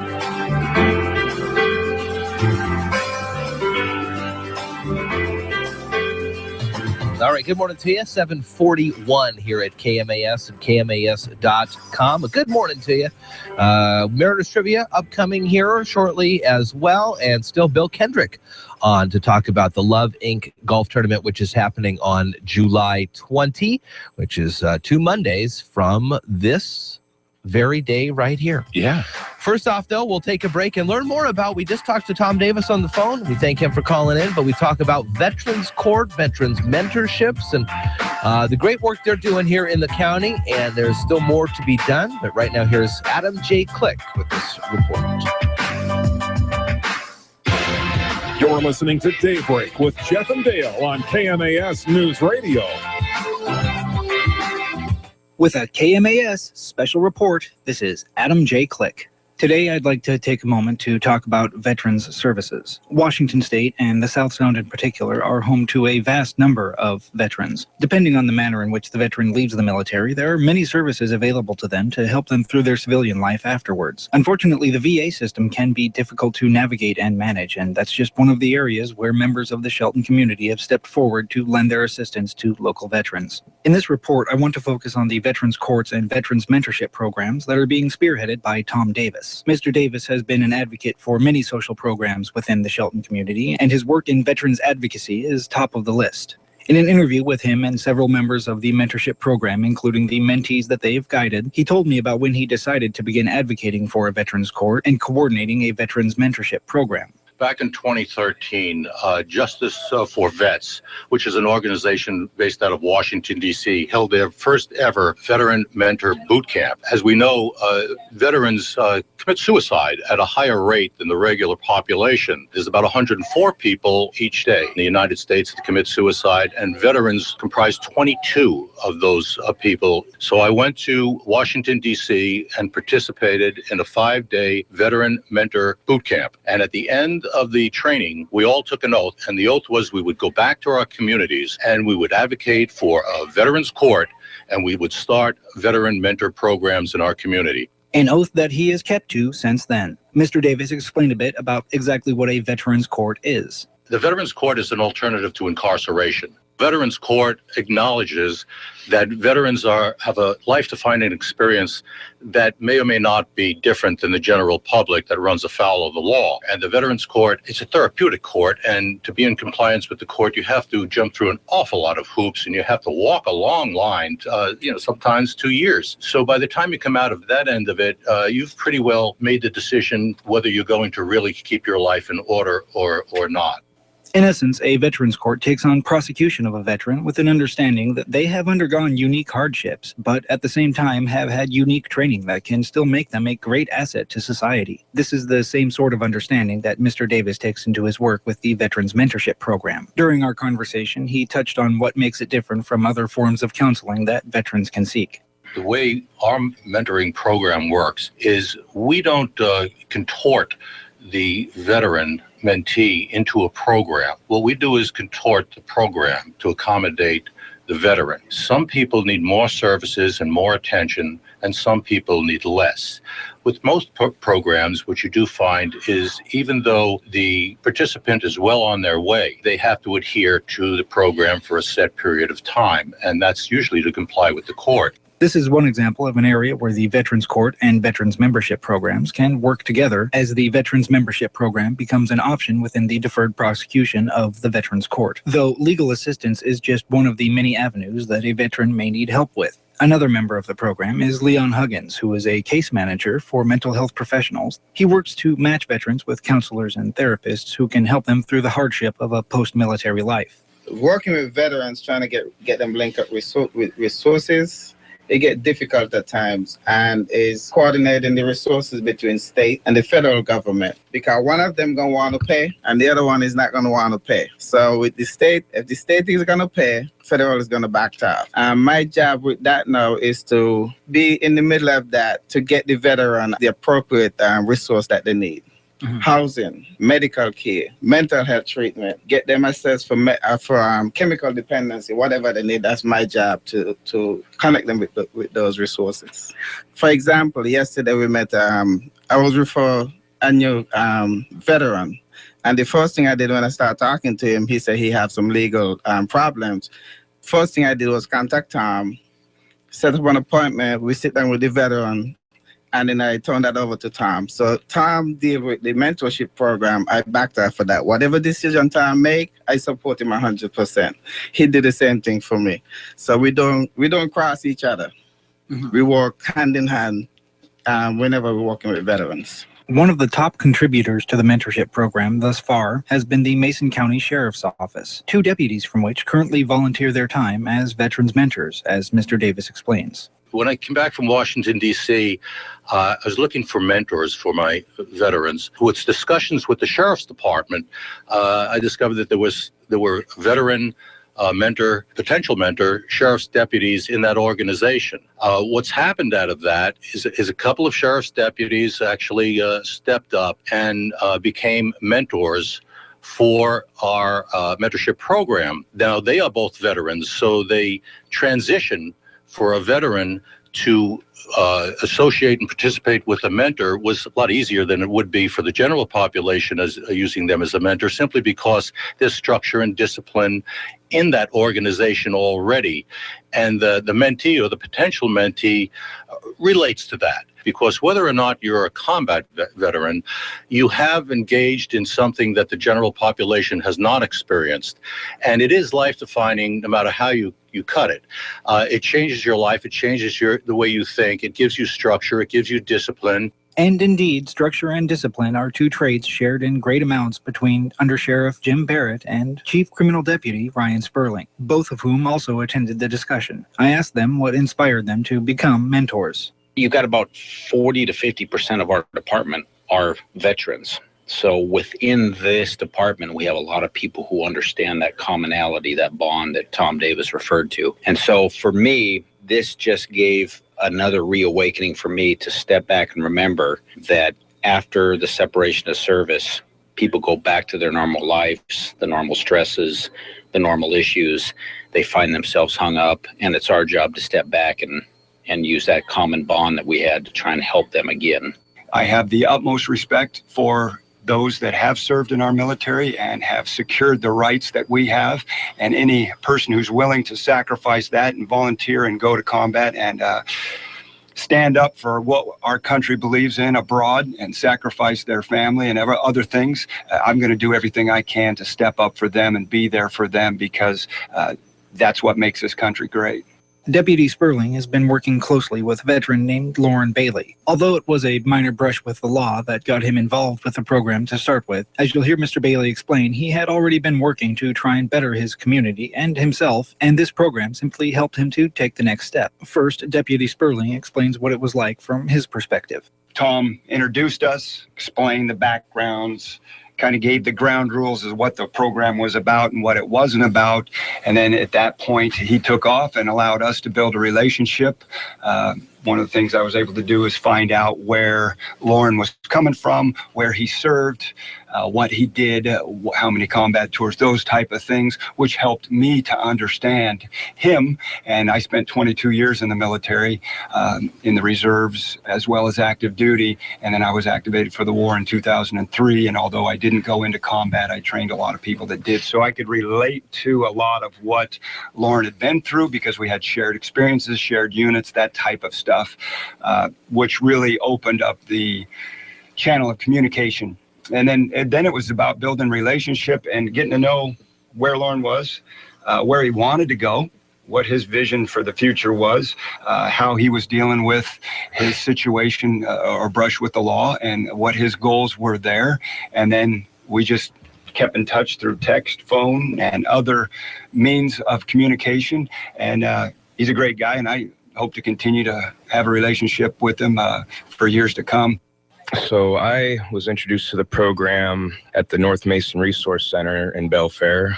At the time, I had some time away from school, and I was volunteering at the Disabled American Veterans Office as much as I could. And I was introduced by Leon and Jim to the idea of going further with my recovery. I was already in recovery. I was still in the legal deferment, but I had already decided to try to change my life and volunteer and become part of the community. And the more I volunteered, the more I learned how much is needed. How much more is needed, how much help there's still left to give. And then I met Chief Sperling. He took my life from, say, 50 miles an hour up to 100 miles an hour, if you can say that. We figured out we were both Christians, and he reintroduced me back to my faith, which has completely changed my family dynamics. It's just so much. It's been just a huge benefit. And through the VA system, which we're all a part of, you might get a half an hour a month of talk therapy with your psychologist, but through this mentorship program, we're able to get an hour a week and 2 hours a week, whatever we really need. And it's more beneficial because you are speaking to a veteran and he's in an authority position. When you leave the military, you you don't have to report to anybody anymore. You become selfish. Your life becomes all about you and your problems. But even having a person that's in a semi-authoritative position in your life that you meet every week, it's a regular thing, it's consistent, it really helps bring back organization and it just brings back professionalism back to your life, especially for somebody who's not working and like a student like myself. I can't speak enough for these gentlemen. Mason County is stretched thin with sheriffs as it is, and they're giving their extra time in their busy schedule for us. If we keep this going and get more people involved, I think it's something that could be spread throughout the state and be very powerful.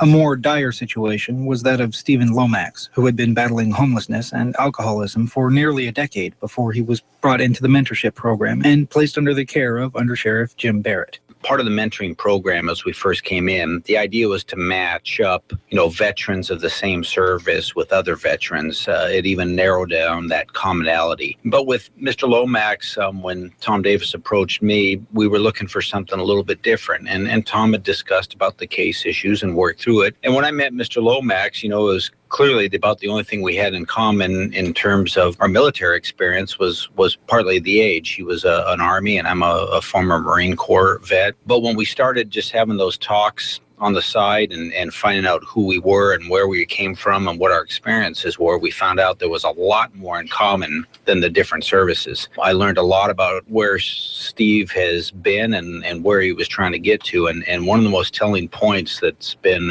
probably the most memorable for me in this issue is I watched Steve, who in the beginning just had come out of the jail. He was struggling with a lot of things. It was a lot of self-oriented. And now I look at a man who he's got employment, he's cleared up his criminal issues, he's down there working and helping people. He's become other-oriented and not self-oriented. And there it is. He is giving back to the community just as he did when he was a veteran. And to see that transformation of somebody, to go from the struggles they're in to where they're at now and becoming self-sufficient. The first couple months, we were on the phone all the time talking about all kinds of things. And now we just occasionally talk and touch base on how things are going. And there it is. He's now marching to his own, life goals again, and he's succeeding. And that's where we're hoping these veterans find out where they're going. So that part's been huge for me. And if there's any part of these interviews that can really tell you just how much impact this program can have on a person's life, it's when Mr. Lomax tells his side of the story. I spent probably close to 10 years being homeless, alcoholic, making horrible decisions. I ended up in trouble with the law all the time. For me, it was as simple as, do I want to live or not? Because I was going down a path that was nothing short of a long process of committing suicide. And I knew I'd gotten myself in so many scrapes with the law while making just horrid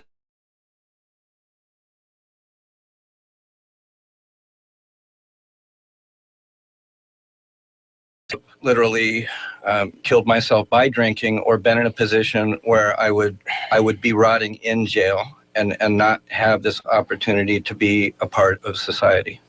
For me, it's saving my life, and it's not just the fact that being clean and sober. A person in jail gets clean and sober because they have to.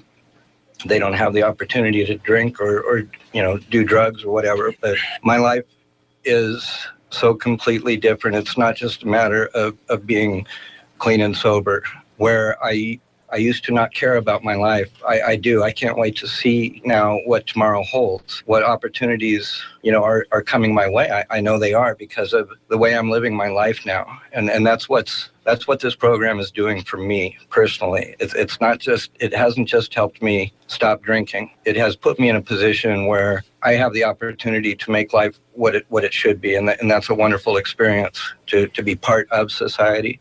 I know that as a result of this program that I've been given a very unique opportunity to be a part of life instead of squandering it. Anyone seeking more information on the Veterans Court or mentorship programs can contact the Memorial Hall in Shelton and arrange a meeting with Tom Davis, or the Mason Resource Center in Belfair to arrange a meeting with Leon Huggins.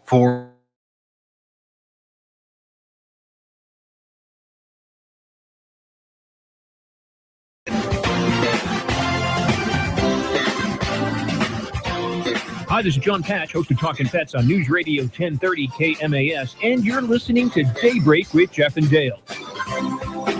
All right. Thank you, Adam. Great information. That report also available on KMAS.com if you'd like more information on Veterans Court and the services with veterans mentoring as well. Coming up on 8 o'clock, Dale. Yes, and typically we would have Brian LaFlame from the LaFlame Group in right after 8, but sore throat, that sounds familiar. You ain't kidding. And no voice. And so we're going to disperse with Brian's program.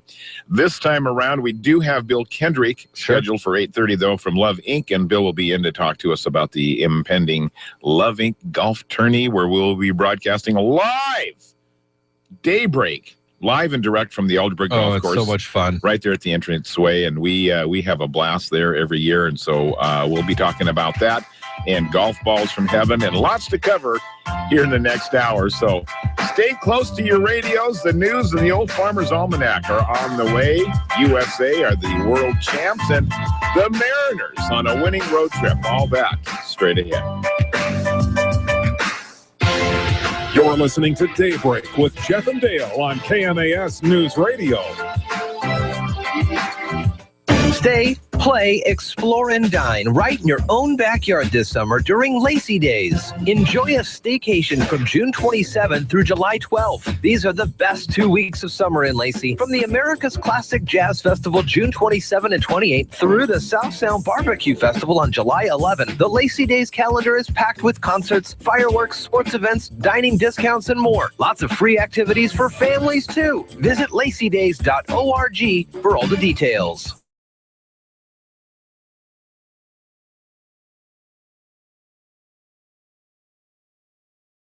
State here in Shelton. For a while now, I have been saying welcome home and sharing with you some great listings and some hopefully educational and interesting items of riveting radio real estate topics. We're moving our time slot to Friday at 8:55, right at the end of the morning show with Jeff and Dale. I hope you will continue to listen and that you will contact me with any of your real estate needs. I would love to help you say, I'm home. This is the sound of a brand new outdoor grill being hurled off a 20-story building. Now a stylish glass coffee table. An electric guitar. These are the things you could enjoy, all cast into oblivion. Because when you throw away money on wasted electricity, you throw away everything you could have bought with it. Visit EnergySavers.gov and get tips on how to save energy and money. Then do things like switch to Energy Star light bulbs or Energy Star appliances, and you could save hundreds of dollars a year. So this doesn't happen to the recliner you've had your eye on, or this to the treadmill on your wish list, or this to the shiny new bike your kid's been asking for. Saving energy saves you money. Learn more at EnergySavers.gov.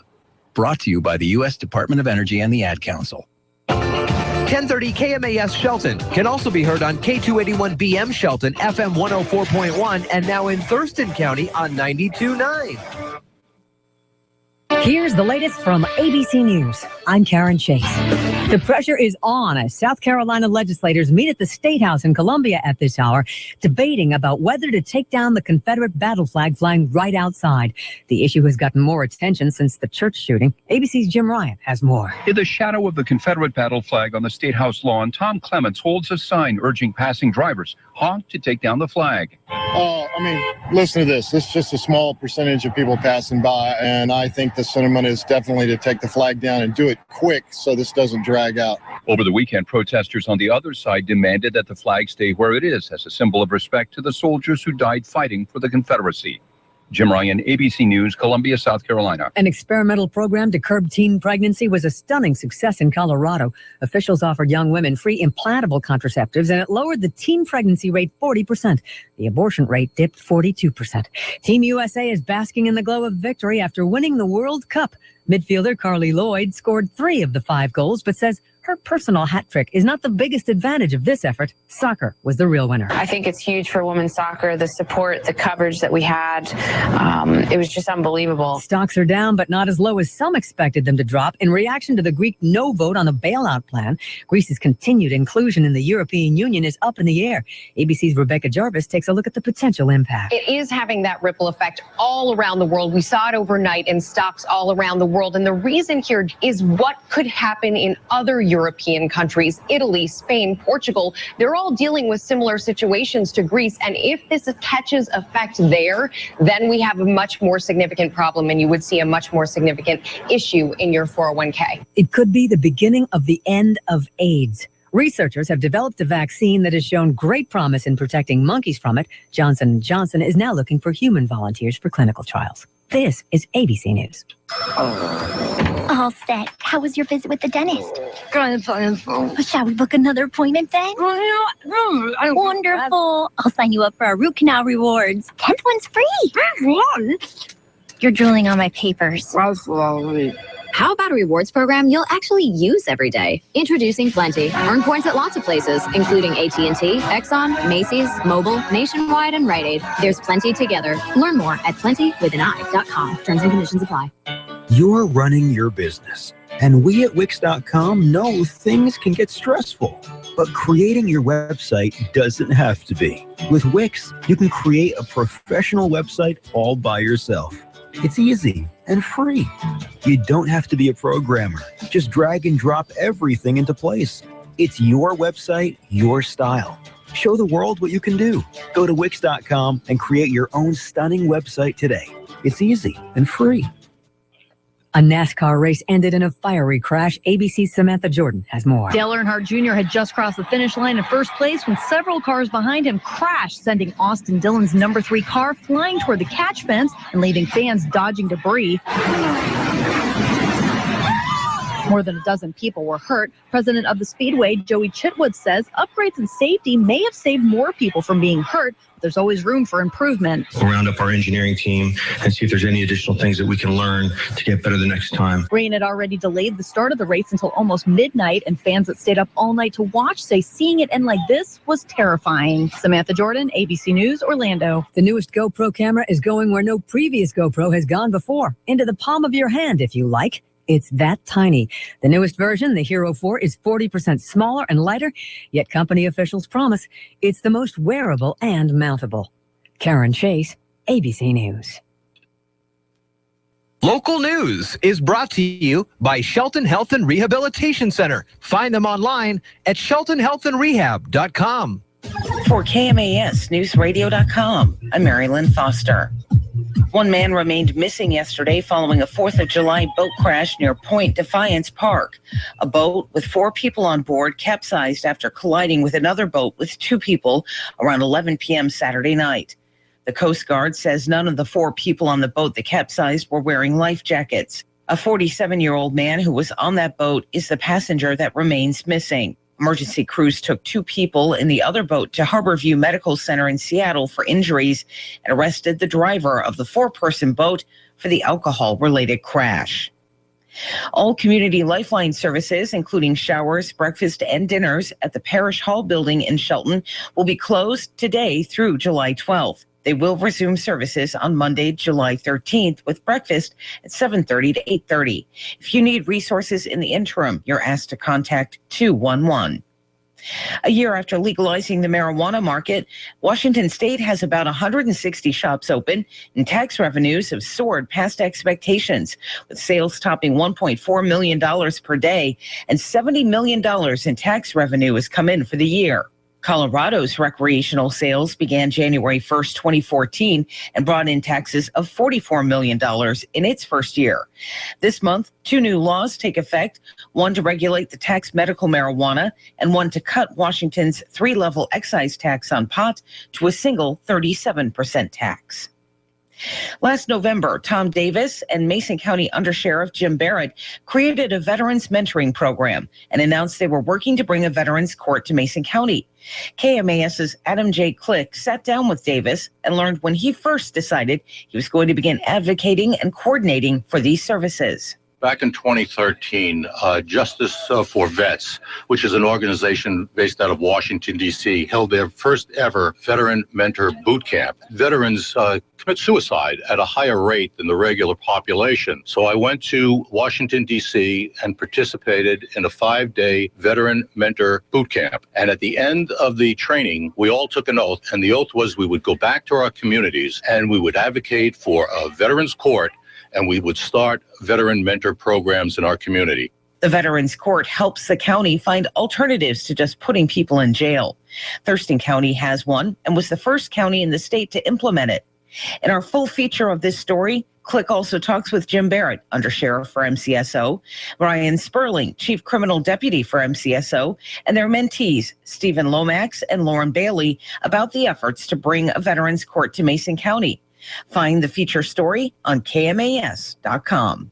For 1030 KMAS, FM 104.1, and in Thurston County on 92.9, I'm Mary Lynn Foster. Take KMAS wherever you go with our new free KMAS mobile app. It's a free download from either your Apple or Android device. Check out the latest news. Connect with KMAS and even listen wherever you have a signal. Search KMAS in your app store and download our free KMAS app today.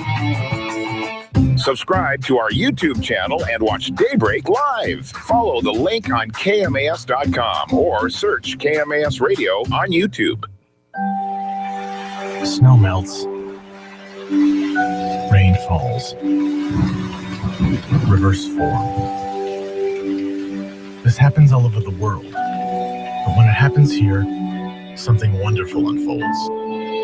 A renewable source of energy, created without releasing even an ounce of CO2 into the Earth's atmosphere. Mason PUD 3. Clean, renewable, and reliable energy every day.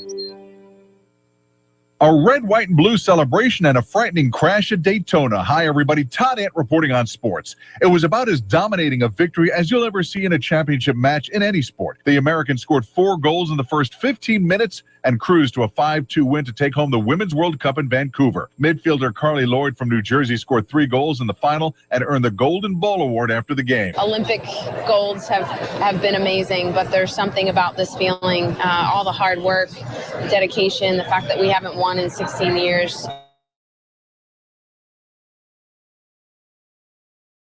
Moments. This is what they relish. That's what they're about. That's how their DNA is, and that's how they're engineered. It's the U.S. women's 3rd World Cup title and first since 1999.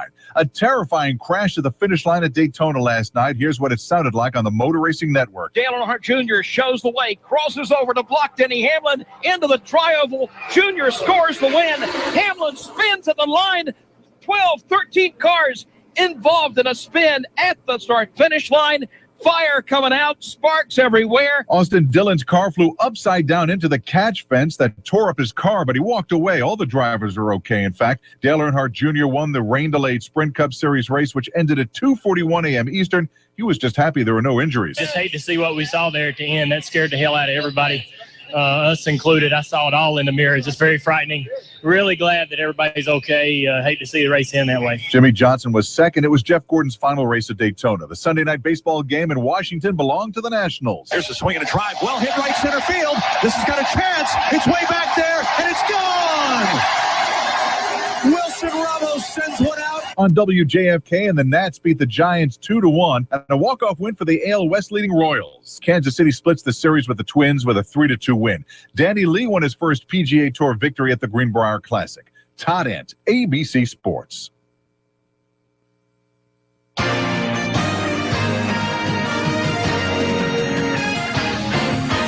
For News Radio 1030 KMAS Shelton, FM 104.1, 92.9 FM, Thurston County, and online video and audio, KMAS.com. Sports a little closer to home for you here this morning. It is 10 past 8.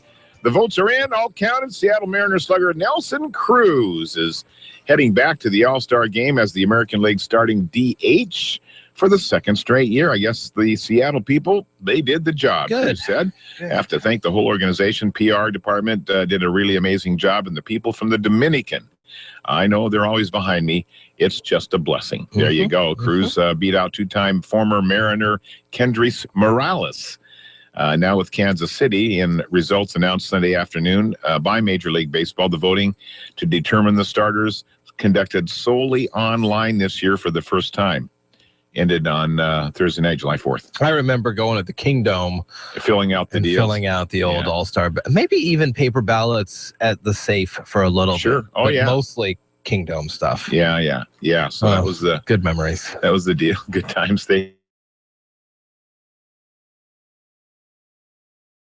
So congratulations to Cruz, who leads the Mariners really in most offensive categories. 21 home runs, 50 ribbies, a 304 batting average, a 364 on base percentage, and a 554 slugging percentage. As Lloyd McGlendon said, he's been tremendous. He has the ability to go the other way. With 2 strikes, he drives in big runs. So there you go. Congratulations to Nelson Cruz. Meanwhile, our rookie lefty, the tall kid, I think I can't remember where he's from now, but Mike Montgomery, Monty, went for his 3rd shutout in a row. Only Randy Johnson has ever done that in a Mariner uniform before, and he only got through 5 2/3 innings. Only got through 2 in some innings before he got tagged for a home run, but got the win. So he has won 3 games in a row, and that's pretty exciting stuff. He's 4-2 on the season right now and doing great things, and has been a very pleasant surprise for the Mariners, especially with everybody out and injured and all these sorts of things that have happened. Speaking of injured Mariners, Seattle is happy to welcome back Hisashi Iwakuma to the rotation, and he'll start tonight against the Detroit Tigers as we begin a 3-game set against the Tigers, followed by 4 games at home against the LA Angels. So a big series homestand coming up for Seattle. They did win 2-1 to get out of Oakland and win that, split that series 2 games apiece in Oakland, and a series sweep of San Diego before that. So pretty good road trip for the M's as well. We begin our coverage at 6 tonight. Hisashi throws out the first pitch at 10 past 7 right here on News Radio KMAS. We'll have Mariners trivia for you just a little bit from now, but first we got to check in on the weather forecast. And a good morning to you at 8:14. It is 62 or so out there right now, warming up to 85 today. It was 97 yesterday. That was the high at Sanderson Field. So much cooler than yesterday, and expect mid-80s today and tomorrow, maybe back up into the 90s on Wednesday. High yesterday, I suspect. It was pretty hot. Let's see if I can find the record high yesterday was actually 97, set back in 1960. So about right. No, this was for, let's see. Yeah. So yesterday's high in 1960 was 97, and the direct temperature was 96, I think, probably at the airport. Okay, so we fell a degree short of the record. Took a long time to say that. It did take a long time to say. It's Daybreak Daybreak with Jeff and Dale on KMAS News Radio. Join the guys as they talk with neighbors, newsmakers, and each other, getting your day off to the absolute best possible start in the history of mornings. Connect with Jeff and Dale through the KMAS listener line, by email or Facebook. Now, from the artesian waters of South Puget Sound, Daybreak with Jeff and Dale. Brian LaFlame from the LaFlame Group's not going to be on, so I was just trying to fill. That's fine job. Candidate interviews began this morning. We had Eric Onisco on the air with us a little earlier today. Tomorrow, Mike Olson will be on. Then Kathleen McDowell Wednesday, Marilyn Vogler on Thursday, Gary Krantz on Friday. If you want to check it all out ahead of time, Video Voters Guide, the complete online guide, available now under the news tab on KMAS.com. It's 8:16, and well, what better time than now to do a little Mariners trivia? What better time indeed, Jeff? 360-462-1041. You watch this? You see, we got a 360-462-1041. It's like a rear view mirror. I did. Yeah, it is kind of like having a rear view mirror. So, all right, that's good stuff. That's the number to call, 462-1041. Answer the question. Answer me this. Riddle me this. Who has been selected as a starter from the Mariners in the upcoming All-Star game? See what you're going with that one. Very cool. So, you should know that if you were listening anytime in the last 5 minutes. Mm-hmm. Yeah. Well, we got the phone lines open, and if you want to call, you can call in right now. You'll get qualified for this Friday's drawing, and it's going to be a heck of a game on August 8th against the Texas Rangers, as the first 20,000 fans will get to take home their own Jamie Moyer Mariners Hall of Fame bobblehead. That's pretty cool. So they're going to have a lot of great ceremonies before the game starts. And Jamie's going to come out and wave. Maybe he'll even pitch a few innings. Might throw a ceremonial pitch. You know, take a while to get to the plate. Cost the M's for him to throw anything at all. So we'll see. Jamie Moyer is going to be his Hall of Fame day on August 8th. And that's so we're going to give those tickets away this Friday. So to qualify, just let us know who has been selected as a starter in the All-Star game 2 weeks from now. And the voting was all finished on the 4th of July. And the one and only starter in the All-Star game for the Mariners. And he's a hitter extraordinaire. So give us a call at 462-1041 if you're, in fact, eligible this cycle. Bill Kendrick, Love Inc., going to be in studio with us soon. Very shortly. Hoovering. He is. But not in a creepy sort of. But not in a, well, kind of a little bit. I didn't know he was standing there in the doorway until you pointed it out to me. That scared me a little. Pop on the live feed on our YouTube channel. You can see what we're talking about. We also will tell you about an upcoming candidates forum and what the kids are going to do for 4-H stuff this year. It's all up You're next. listening to Daybreak with Jeff and Dale on KMAS News Radio. Are you tired of commuting to a job that makes someone else rich, working harder than ever, but getting nowhere? Do you hate spending hundreds of dollars every week on daycare, having someone else raise your children? With our opportunities, you can start earning money as soon as next week. You get to be the boss, work from home, and live a happier life. At Be the Boss Network, you'll find hundreds of work-from-home opportunities that you can literally start today and be earning money as soon as next week. Go to freedom31.com and start earning money as soon as next week. You get to be the boss. Get out of the rat race. Work from home. Go to freedom31.com right now and change your life today. That's freedom, the number 31.com. Go to freedom31.com and start earning money as soon as next week. You be the boss. Go to freedom31.com. Now that summer is here, it seems like everyone is looking for hot deals on quick getaways. And all this month, Lucky Eagle Casino and Hotel has great rates when you book a weeknight stay. Reserve a standard room Mondays through Fridays in July, and you'll pay just $89 per night during our Firecracker Hotel special. Ask for details at the Players Club and come celebrate summer with us. Lucky Eagle Casino and Hotel, I-5 to exit 88 Rochester, Washington, and LuckyEagle.com, where you belong. It's time for the 5th annual South Sound Barbecue Festival, Saturday, July 11th at Huntermer Park in Lacey. If you've got a favorite barbecue recipe, rub, or cooking method, you can enter in one or all 5 categories. Get all the information at SouthSoundBBQFestival.com. It's the 5th annual South Sound Barbecue Festival at Huntermer Park in Lacey to benefit the Lacey South Sound Chamber. Call 491-4141 for more information, and thanks to the sponsors, Fred Meyer, Nisqually Red Wind Casino, D-Signs, Fast Signs, and Thurston Talk.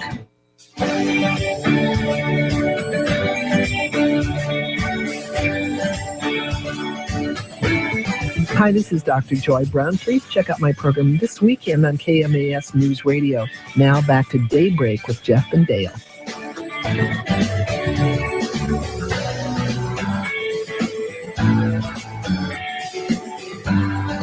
8:21 here, KMAS, Daybreak with Jeff and Dale. Good morning to you. It's about 62 or so out there.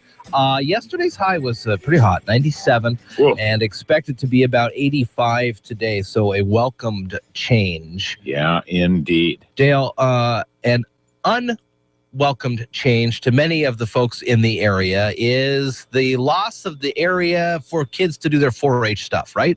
So we've traditionally had the Mason Area Fair for so many years, Mason and that's County where Fair, Mason County Area Fair, yeah, whatever yeah, they call yeah, it these yeah. days. That's where the kids would go and show off their horses and their pigs and all that good stuff for 4-H. And get points and blue ribbons and that sort of stuff, and advance to the state events over at the Puyallup Fair. Yes. Well, no fair. No fair, and unfair for the kids, perhaps. Yeah. This year, Saturday, July 25, Which would be the typical weekend that we would have had the fair. Yeah. The first annual 4-H extravaganza will be held at Shelton High School. That's great. And it's going to provide 4-H members an opportunity to showcase their learning, exhibit their photography projects, still life stuff, record books, public presentations. And this is where they will then get the points needed to move on to their upcoming other things, like when they go to the big fair in Puyallup. Yeah, so that is great news and an opportunity for them to have an avenue to, after all the work that they do in a year's time, that they have a chance to showcase what they've been working with and who they've been working on. So we'll have more information as it comes a little closer, but there is the opportunity this year for the kids to work on their 4-H stuff to get going. We have a Mariners caller on the phone, Dale. Okay, well, that's great news. Who are we talking to on the radio this morning? Carol. Hi, Carol. How are you? I'm fine. Well, Carol, we just need to know who has been selected as the starting all-star from the Mariners this year. Nelson Cruz. Carol. That's right, I think. You are correct. Good job. Oh, thank you. No, thank you. Yes, that's awesome. It is. Nelson Cruz has been selected as the starting designated hitter for the American League. And that's because, he bats over 300 and hits a lot of home runs. Might as well bring him in. Good reason for him to be the DH. Yes. Yes, indeed. Carol, I have your choice of a pair of tickets to Shelton Cinemas or a family 4-pack to the Skyline Drive-In. Which would you like to get this morning? Now, which one? What were they now? There are 2 passes to the Shelton Cinemas, or you can get a family 4-pack to take out to the Skyline Drive-In. I think I'll take the downtown one. Okay. All right. Very good. Well, and you're also now in the drawing this Friday for our pair of tickets to the Mariners August 11th game, Jamie Moyer bobblehead day that day. Okay, thank you. Okay, very good, Carol. Thank you. Do we got everything we need? Yeah, we got your information, Carol. So if you are the ticket winner, we'll be in contact with you. Otherwise, thanks for calling. Thank you. Have a good one. All right. Thanks for calling. Bye-bye. Bye. 8:24 here at KMAS and on the World Wide Web at KMAS.com. We encourage you to like us on Facebook and follow along with all the stories that we've got going on here, including this weekend. There's a Turning Point Domestic Golf Tournament happening on the 11th at Lake Limerick. Also in Lacey is the big barbecue festival that's happening at Huntermore Park. And let's see, that night is Spike and the Impalers. Yes. Are going to be performing. Yeah, they'll be performing. So if you very popular band around here. Yeah. So if you are a barbecuer, you can enter in and be one of the average Joes who's entering in the competition. But they got a lot of other great things happening. All part of Lacey Days, which is going on these couple weeks here in Lacey. All right, there is a town called Athol, Idaho. What'd you say? Yes, and it's been the butt, if you will, of many jokes. Athol, Athol, Idaho. Yes. There is a wildfire near Bayview in northern Idaho. The dateline, though, is... It destroyed at least 6 structures, forced some evacuations. Started yesterday afternoon, burned around the southern end of Lake Ponderay, charring a square mile of territory there. Command officials say 6 structures destroyed, but the types of structures have not been determined yet. But we just kind of keep popping these fires up to everybody so they are aware. We are nowhere close to the end of this dangerous season. Congratulations to everybody for behaving over the holiday weekend.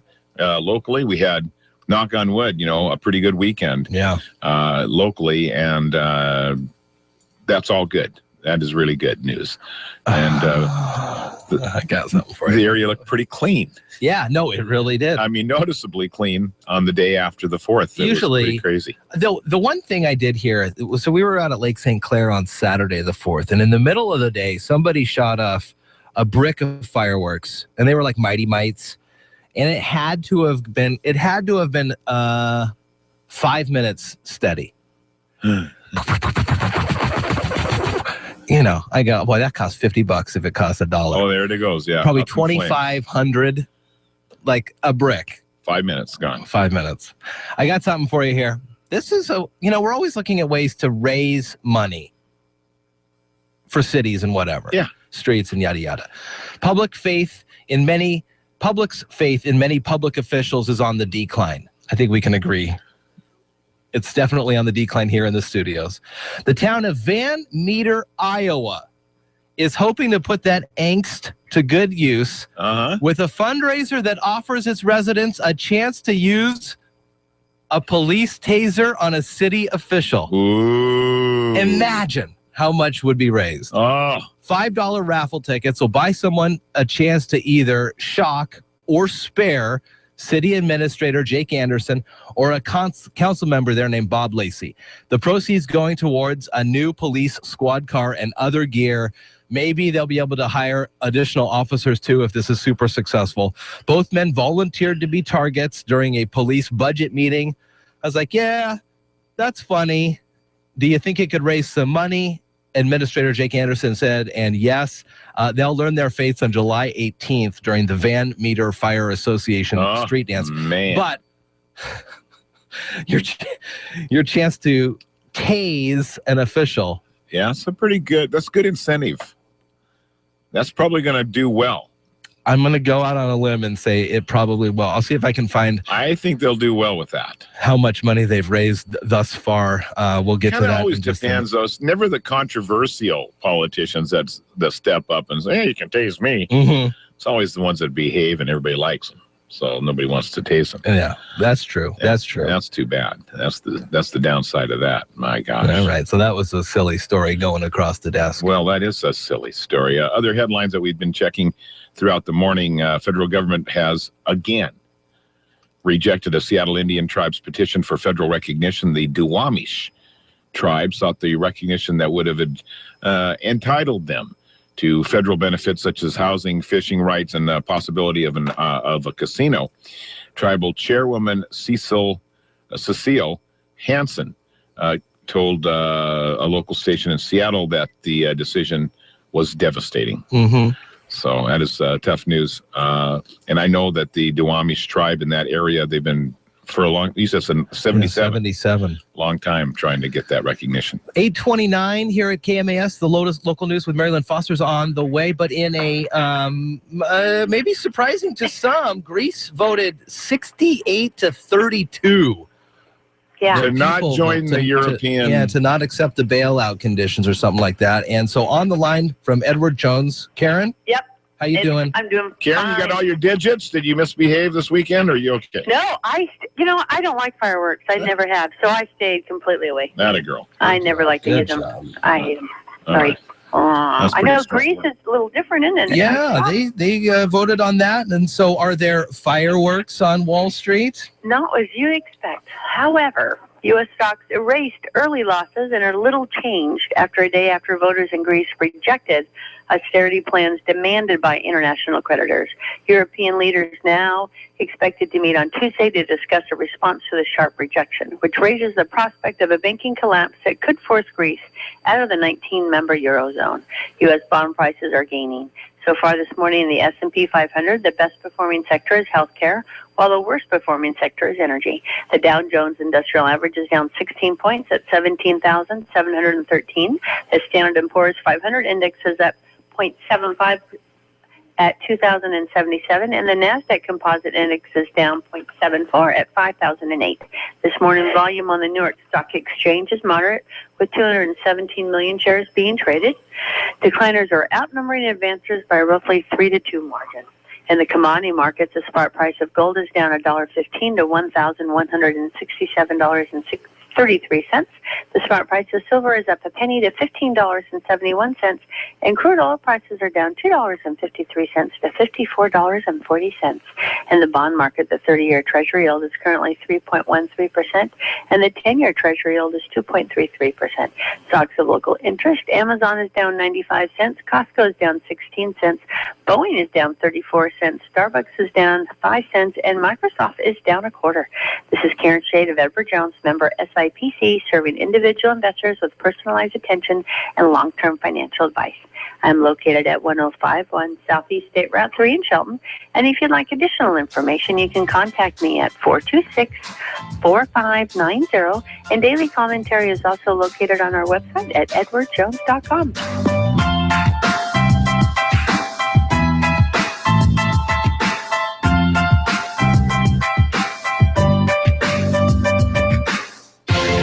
You're listening to Daybreak with Jeff and Dale on KMAS News Radio.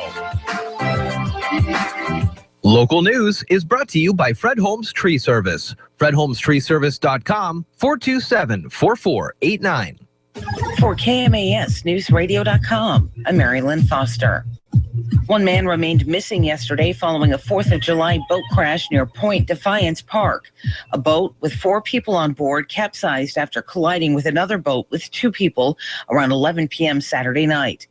The Coast Guard says none of the 4 people on the boat that capsized were wearing life jackets. A 47-year-old man who was on that boat is the passenger that remains missing. Emergency crews took 2 people in the other boat to Harborview Medical Center in Seattle for injuries and arrested the driver of the 4-person boat for the alcohol-related crash. All community lifeline services, including showers, breakfast, and dinners at the Parish Hall building in Shelton, will be closed today through July 12th. They will resume services on Monday, July 13th, with breakfast at 7:30 to 8:30. If you need resources in the interim, you're asked to contact 211. A year after legalizing the marijuana market, Washington State has about 160 shops open, and tax revenues have soared past expectations, with sales topping $1.4 million per day, and $70 million in tax revenue has come in for the year. Colorado's recreational sales began January 1st, 2014, and brought in taxes of $44 million in its first year. This month, 2 new laws take effect, one to regulate the tax medical marijuana and one to cut Washington's 3-level excise tax on pot to a single 37% tax. Last November, Tom Davis and Mason County Undersheriff Jim Barrett created a veterans mentoring program and announced they were working to bring a veterans court to Mason County. KMAS's Adam J. Click sat down with Davis and learned when he first decided he was going to begin advocating and coordinating for these services. Back in 2013, Justice for Vets, which is an organization based out of Washington, D.C., held their first ever veteran mentor boot camp. Veterans commit suicide at a higher rate than the regular population. So I went to Washington, D.C. and participated in a 5-day veteran mentor boot camp. And at the end of the training, we all took an oath, and the oath was we would go back to our communities and we would advocate for a veterans court, and we would start veteran mentor programs in our community. The Veterans Court helps the county find alternatives to just putting people in jail. Thurston County has one and was the first county in the state to implement it. In our full feature of this story, Click also talks with Jim Barrett, Undersheriff for MCSO, Brian Sperling, Chief Criminal Deputy for MCSO, and their mentees, Stephen Lomax and Lauren Bailey, about the efforts to bring a Veterans Court to Mason County. Find the feature story on KMAS.com. For 1030 KMAS, FM 104.1, and in Thurston County on 92.9, I'm Mary Lynn Foster. Hi, I'm Ken Slater, the Roof Doctor. If you're like me, your family's important, so make sure that they're well taken care of. One of the best ways to do that is to provide a safe and warm home to live in. For over 50 years, the Roof Doctor has been helping families stay safe and warm by building roofs that last for generations. Our teams have some of the most experienced roofers in the area, and we only use the highest quality materials to keep your family safe, warm, and dry. That's the Roof Doctor. Give us a call. Mariners Trivia continues on KMAS News Radio during Daybreak with Jeff and Dale. The next drawing is July 10th for 2 tickets for the August 8th game against the Texas Rangers. It's also Jamie Moyer Mariners Hall of Fame Day. That means the first 20,000 fans will get a Jamie Moyer Mariners Hall of Fame Day bobblehead. So be ready to play Mariners Trivia during Daybreak with Jeff and Dale on KMAS News Radio.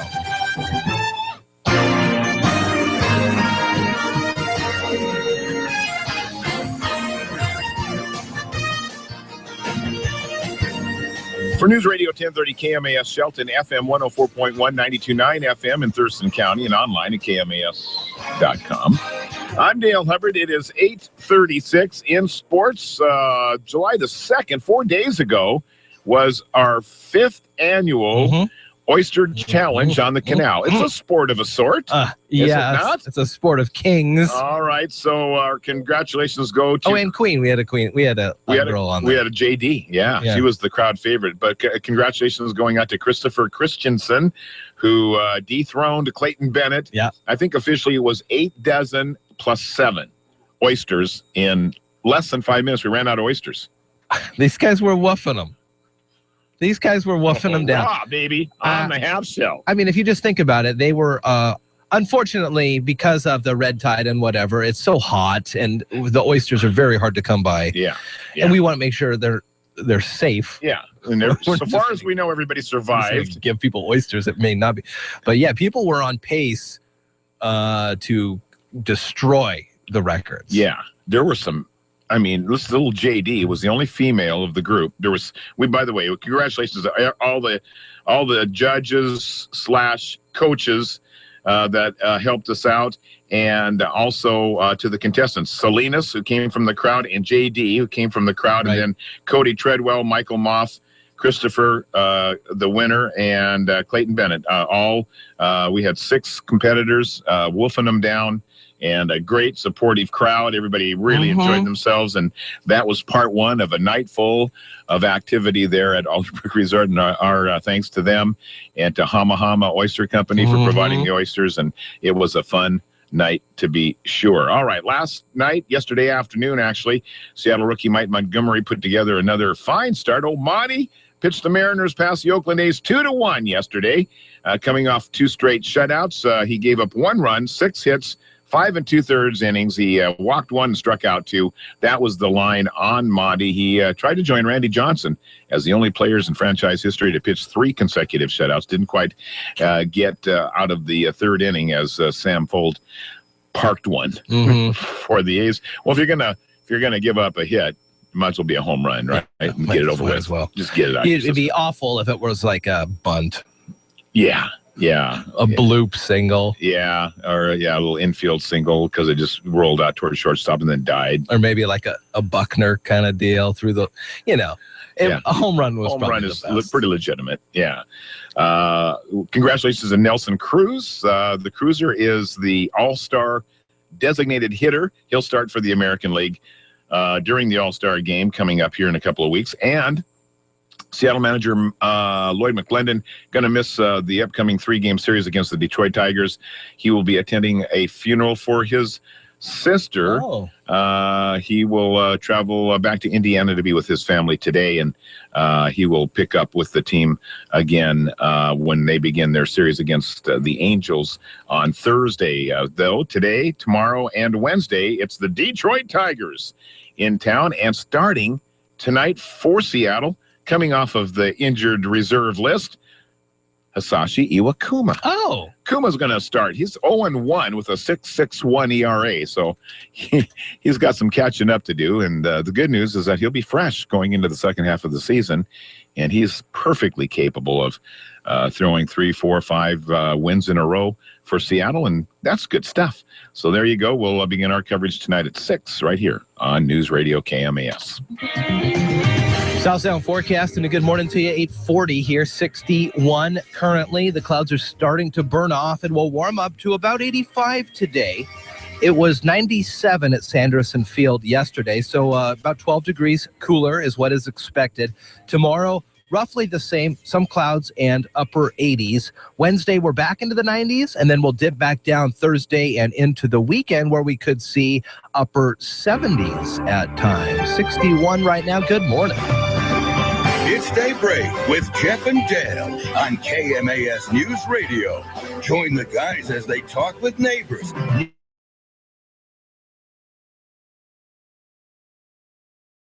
Start in the history of mornings. Connect with Jeff and Dale through the KMAS listener line by email or Facebook. Now, from where I-5 takes a sharp left toward Portland, Daybreak with Jeff and Dale. Amazing.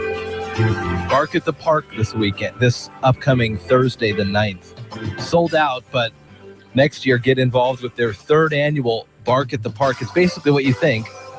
Bring your dog to the game. They got a designated area for people and their dogs. Yeah. You could have I heard Mariners something about that when the season started. theme bandana. Huh, that's pretty cool. Yeah, dogs get a bandana, Mariners bandana to wear. That's pretty cool. Yeah. All right, 3-game series with Detroit, 4-game set with the Angels before the All-Star break. So just a week's worth of ball games. The official halfway point of the season was 2 days ago. So Mariners have a lot of work to do with a half a season ahead of them. Yes, all right, that's enough of that. All right, let's move on. We do have speaking of, it was our 5th annual Oyster Challenge. Also coming up on their 5th anniversary is the Love Inc. Golf Tournament, auction, dinner, and Golf Balls from Heaven ball drop. Thank you. Yep. Choir from Heaven. We are pleased as pleased could be to be privileged to have the retired Seattle school superintendent, Bill Kendrick, in studio with us, who's living a leisurely retirement at Union, Washington. Hi, Bill. Hi, Dale. Jeff. Good to see you. How are you? Did I put you to sleep with that introduction, or no? I sit here and watch my 2 favorite radio personalities in action. It's a real pleasure. Oh, that's cool. You're well behaved. You didn't even know people didn't even know he was in the studio. Not unless you were watching. You didn't talk about the guy that ate 62 hot dogs and. Oh yeah, that went on over at Coney Island. Yeah, that's true. Nathan's great women that won that. Oh, what a soccer match. Yes, that U.S. It was pretty awesome. Yeah. Just awesome. Yeah, that was exciting. That was really exciting stuff. No kidding. Well, we got the golf tournament coming up, my friend. The 20th, the day of the 20th, is the 5th Love Inc. Golf Tournament. Ball drop, dinner, auction, fundraiser for love in the name of Christ. How are you? I'm doing fine, and we're well on our way to putting on our 5th tournament. Got lots of people signed up. We've got a number of good sponsors, and we hope it's going to be even bigger and better than what we've done in the past. Well, there's no reason it shouldn't be. I'm trusting. Now, it would be most ironic to get a rain out this summer, of all summers. Yeah, for a golf don't tournament. worry about it. Don't even think about that. I checked the long-range forecast. It shows chance of rain on the 19th Oh, But no. Okay. 74 degrees on the 20th. That's perfect. All right. That will work. That'll work really I don't well. know how those guys can figure that out. I don't know either. So you still have a couple of slots open for golfers if somebody wants to participate? We do. And all one needs to do is call the GM at alderbrookgolf.com and just put your name down. Even if you don't have a full team, right, we'll hold a spot for you, and you have until the 20th to actually get your team together. You don't have to pay today. You can pay as late as the day of the tournament. Sure. Registration at 9, tee off in a scramble format at 11, and then at 4:15 we'll have some food. We have a silent auction in process, and then we get ready for the golf ball drop. And that's this is actually the third year that we've done this. This is pretty good. Yeah. And actually, around town, tickets are being sold for a suggested donation of $10. And you get a ticket, and then there's a numbered golf ball. And Olympic Air flies over a temporary green that's been developed on our 18th fairway, and the balls drop. Yes. And if you get in the hole, you win $2,000. Wow. And but there's like prizes for 10 places or something. 13 prizes, and even a $500 prize for the ball the furthest away from the hole. I would feel like I'm almost guaranteed that just by the way that I play. Sure. But well, I thought maybe I'd have the helicopter drop over my house. It's a good idea. Yeah. But Olympic Air is wonderful. They've done this each year. They really know how to drop those balls. And it's that'll happen at 5:15. Okay. So that everybody can watch. People can buy tickets. There'll be various places around town, but they can certainly call the Lumbing office at 462-5684 for a ticket. And there'll be tickets available to purchase the day of the tournament. Golf tournament. Yeah. We sell quite a few tickets, and it's a fun event and good prizes. Yeah. $2,000 if you get in the hole. And that's pretty cool.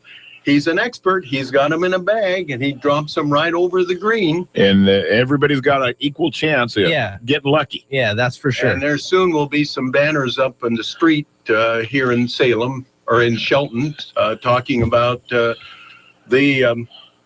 golf ball drop and more information in that regard. That is exciting. And sorry, I said Salem. I got a grandson. I understand. That's playing in Little League finals this week, and so I've been thinking about that as well. Your head is in Salem. Half of my head's in Salem. Well, this is going to be a fun golf tournament. Jeff and I are also going to be broadcasting live that morning from the front steps of the Alderbrook Clubhouse. It's very exciting, and we're pleased to be able to do that. And you're going to play too. And we're going to play too as well. So we're excited about that. Jerry and Jeff's father, Jim, will be Jimmy's going to be shooting with us at the golf tournament. You guys have also. I guess if people wanted to, they can go through the GM at alderbrook.com, and also they could call the pro shop and talk to Justin there or whoever answers and say that they want to be in the tournament. Down, even if you don't have a full foursome at this point. Right. And even if you're an individual golfer, Rick Verbarnzi, our general manager, puts together teams. Sure. And sometimes there's a chance to meet some new people. You bet. Yeah. There are a number of people that come as singles. And I have to say that all of the resources that are derived from this event are used in Mason County. We don't go anywhere else with it, and helping people in need. And last year, we helped over 3,000 adults and children that were in need with all kinds of issues. They're validated in terms of the need. So we're not just a handout, we're a hand up. Right. Whether it be firewood, whether it be bedding, whether it be housewares, whether it be furniture. And we have a lot of volunteers, and we put a price, a value on our volunteer efforts of last year at $125,000. My goodness. People that have donated their time in one way or another to help residents in Mason County. And Part of what we're concerned about now is with the closing of the mills, there's being more and more people that are going to have needs. And so we need all the help we can get. We're a nonprofit, and everything that's donated is a write-off for you on your taxes. And we just hope people will support us. They've been very supportive in the past, and I've kind of devoted my whole efforts to volunteering with Love Inc. Yeah, you really have, Bill. And yeah, you have touched, Love Inc. is fairly fresh on the scene here. So 5-6 years they've been in the community. And through that now you've built up relationships and networking between some 20 different churches in the county and in the region, all working together toward a common goal. It's a remarkable job that you guys have done. You are sure welcome to drop a few names of some of the sponsors that are helping us out with the ball drop and the golf tournament this year. I know Alderbrook Properties has been a big player in the past. And Alderbrook Properties and Falcon Financial, which is Drew McEwen. They have been two of our keys, but we've had we've got Alderbrook Inn, we've got Taylor Shellfish, we've got our Community Credit Union, we've got the Medicine Shop. I can go on and on and on. And these are people that have really supported us over the years. And then Kurt Cousins with his helicopter from Olympic Air. Yeah, you bet. Dropped the balls. And that fuel ain't cheap. Yeah, no, Then we've had, in addition to this, with many, many sponsors, and we have about 36 or 38 whole sponsors, and we keep adding those. And these are all people that are willing to support the cause. And then on top of that, many, many auction items. And we've got a Maui condominium. We've got some boat trips, a whole series of things that are part of auction, a silent auction that we have.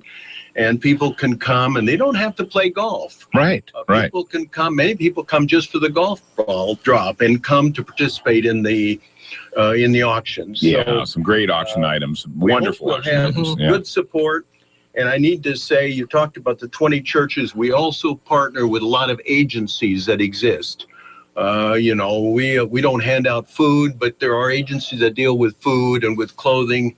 But just one example, Green Diamond donated 50 ton of logs, 2 big logging trucks, and the Nazarene Church happens to be the church that's dealing with that particular distribution of firewood, but they're sawing and cutting and drying. Wow. And people don't realize there's a lot of people that are cold in the winter and are hurting and need firewood. Yeah. And we've got bedding and we've got housewares and all of those things. And that's what Love Inc.'s all about. It's really to help people get a start. People that have had illnesses, people that have had deaths, people that have had divorces. We have abused women that get their first place to live and have nothing. So we're trying to make a difference in the community, but there are many, many agencies that are as well.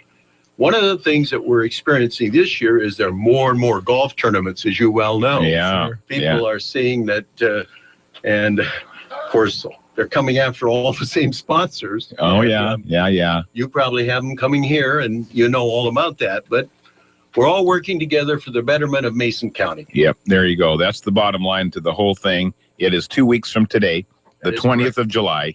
Come on out and golf, or come on out and help support the efforts. You can peruse the auction items, make bids if you'd like. You can buy tickets for dinner as well, and certainly are more than welcome to make a donation and get a golf ball or 2 or 3 or 4 to be dropped from the helicopter later in the day. Bill Kendrick, safe travel to Salem today. And best of luck to your grandson's team. Hopefully we'll be watching them on TV here in the next couple of weeks on the big stage for the Little League World Series. That'd be pretty exciting stuff. It would be kind of nice. Yeah, it would. Grandpa might have to travel. Grandpa may have to travel a little bit, yeah. I will say that if anyone has any questions about any of this, they can reach me at 490-3114. That's my cell number, and I'm more than happy to receive any calls. If you have any questions about Love Inc. or about the golf tournament, the golf ball drop, or the auction, I'll be more than happy to take those calls. All right. Thank you so much. Thank you for all you do, and thanks for being a good friend of the station. Thank you. All right. Good luck to both of you. Thank you, sir. Bill Kendrick from Love Inc., 853. Just a quick break, and we'll put the wraps on a Monday already. Wow, this one went by fast. Thanks, Joe. You're listening to Daybreak with Jeff and Dale on KMAS News Radio. Habitat for Humanity of Mason County invites you to shop their local retail stores in Belfair and in Shelton. Construction volunteers are needed. Whether you're a construction professional or novice, Habitat for Humanity needs you. Give them a call or visit their website, and when you shop Habitat for Humanity, your dollars are put to work helping to improve, build, and maintain affordable housing right here in Mason County. Habitat for Humanity. Let's build a strong community together. Summer wouldn't be as much fun without water sports. And in Mason County, there's no shortage of waterways for kids to enjoy. That's why Oakland Bay Pediatrics wants parents to make sure their children are safe in the water this summer. Accidental drownings is the second leading cause of death and injury to children in Mason County. And all of it is preventable by practicing safety in the water and knowing how to swim. Oakland Bay Pediatrics has water safety guidelines for parents online at www.masongeneral.com. And information on swimming lessons offered at Shelton High School Pool can be obtained by calling 426-4240. Oakland Bay Pediatrics is part of Mason General Hospital and family of clinics. Equal opportunity provider, translation services provided. Mason General and family of clinics. Daybreak with Jeff and Dale, live and local, weekdays from 6 to 9 on 1030 KMAS Shelton, FM 104.1, and now in Thurston County on 92.9. Hi, this is Detective William Adam at the Mason County Sheriff's Office, and you're listening to Daybreak with Jeff and Dale on News Radio KMAS. PIO Adam.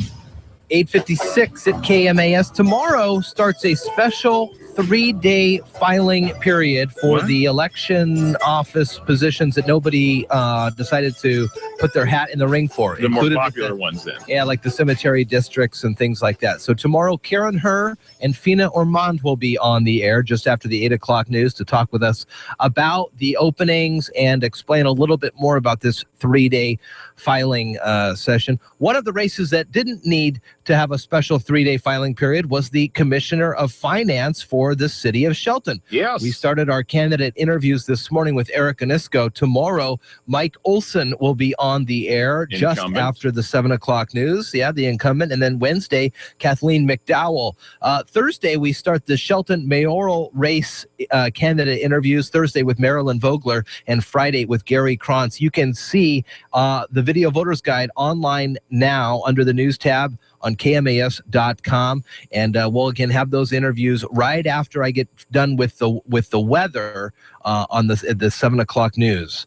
So that's when that's going to be. So Mike Olson will be on the air with us tomorrow. Also Karen Herr and Fina Ormond, and then I believe we'll have an environmentally sound for you as well. Yes, scheduled for tomorrow, and later on this week, the new owner of the Robin Hood Pub and Restaurant is the old owner of the Robin Hood Cottages.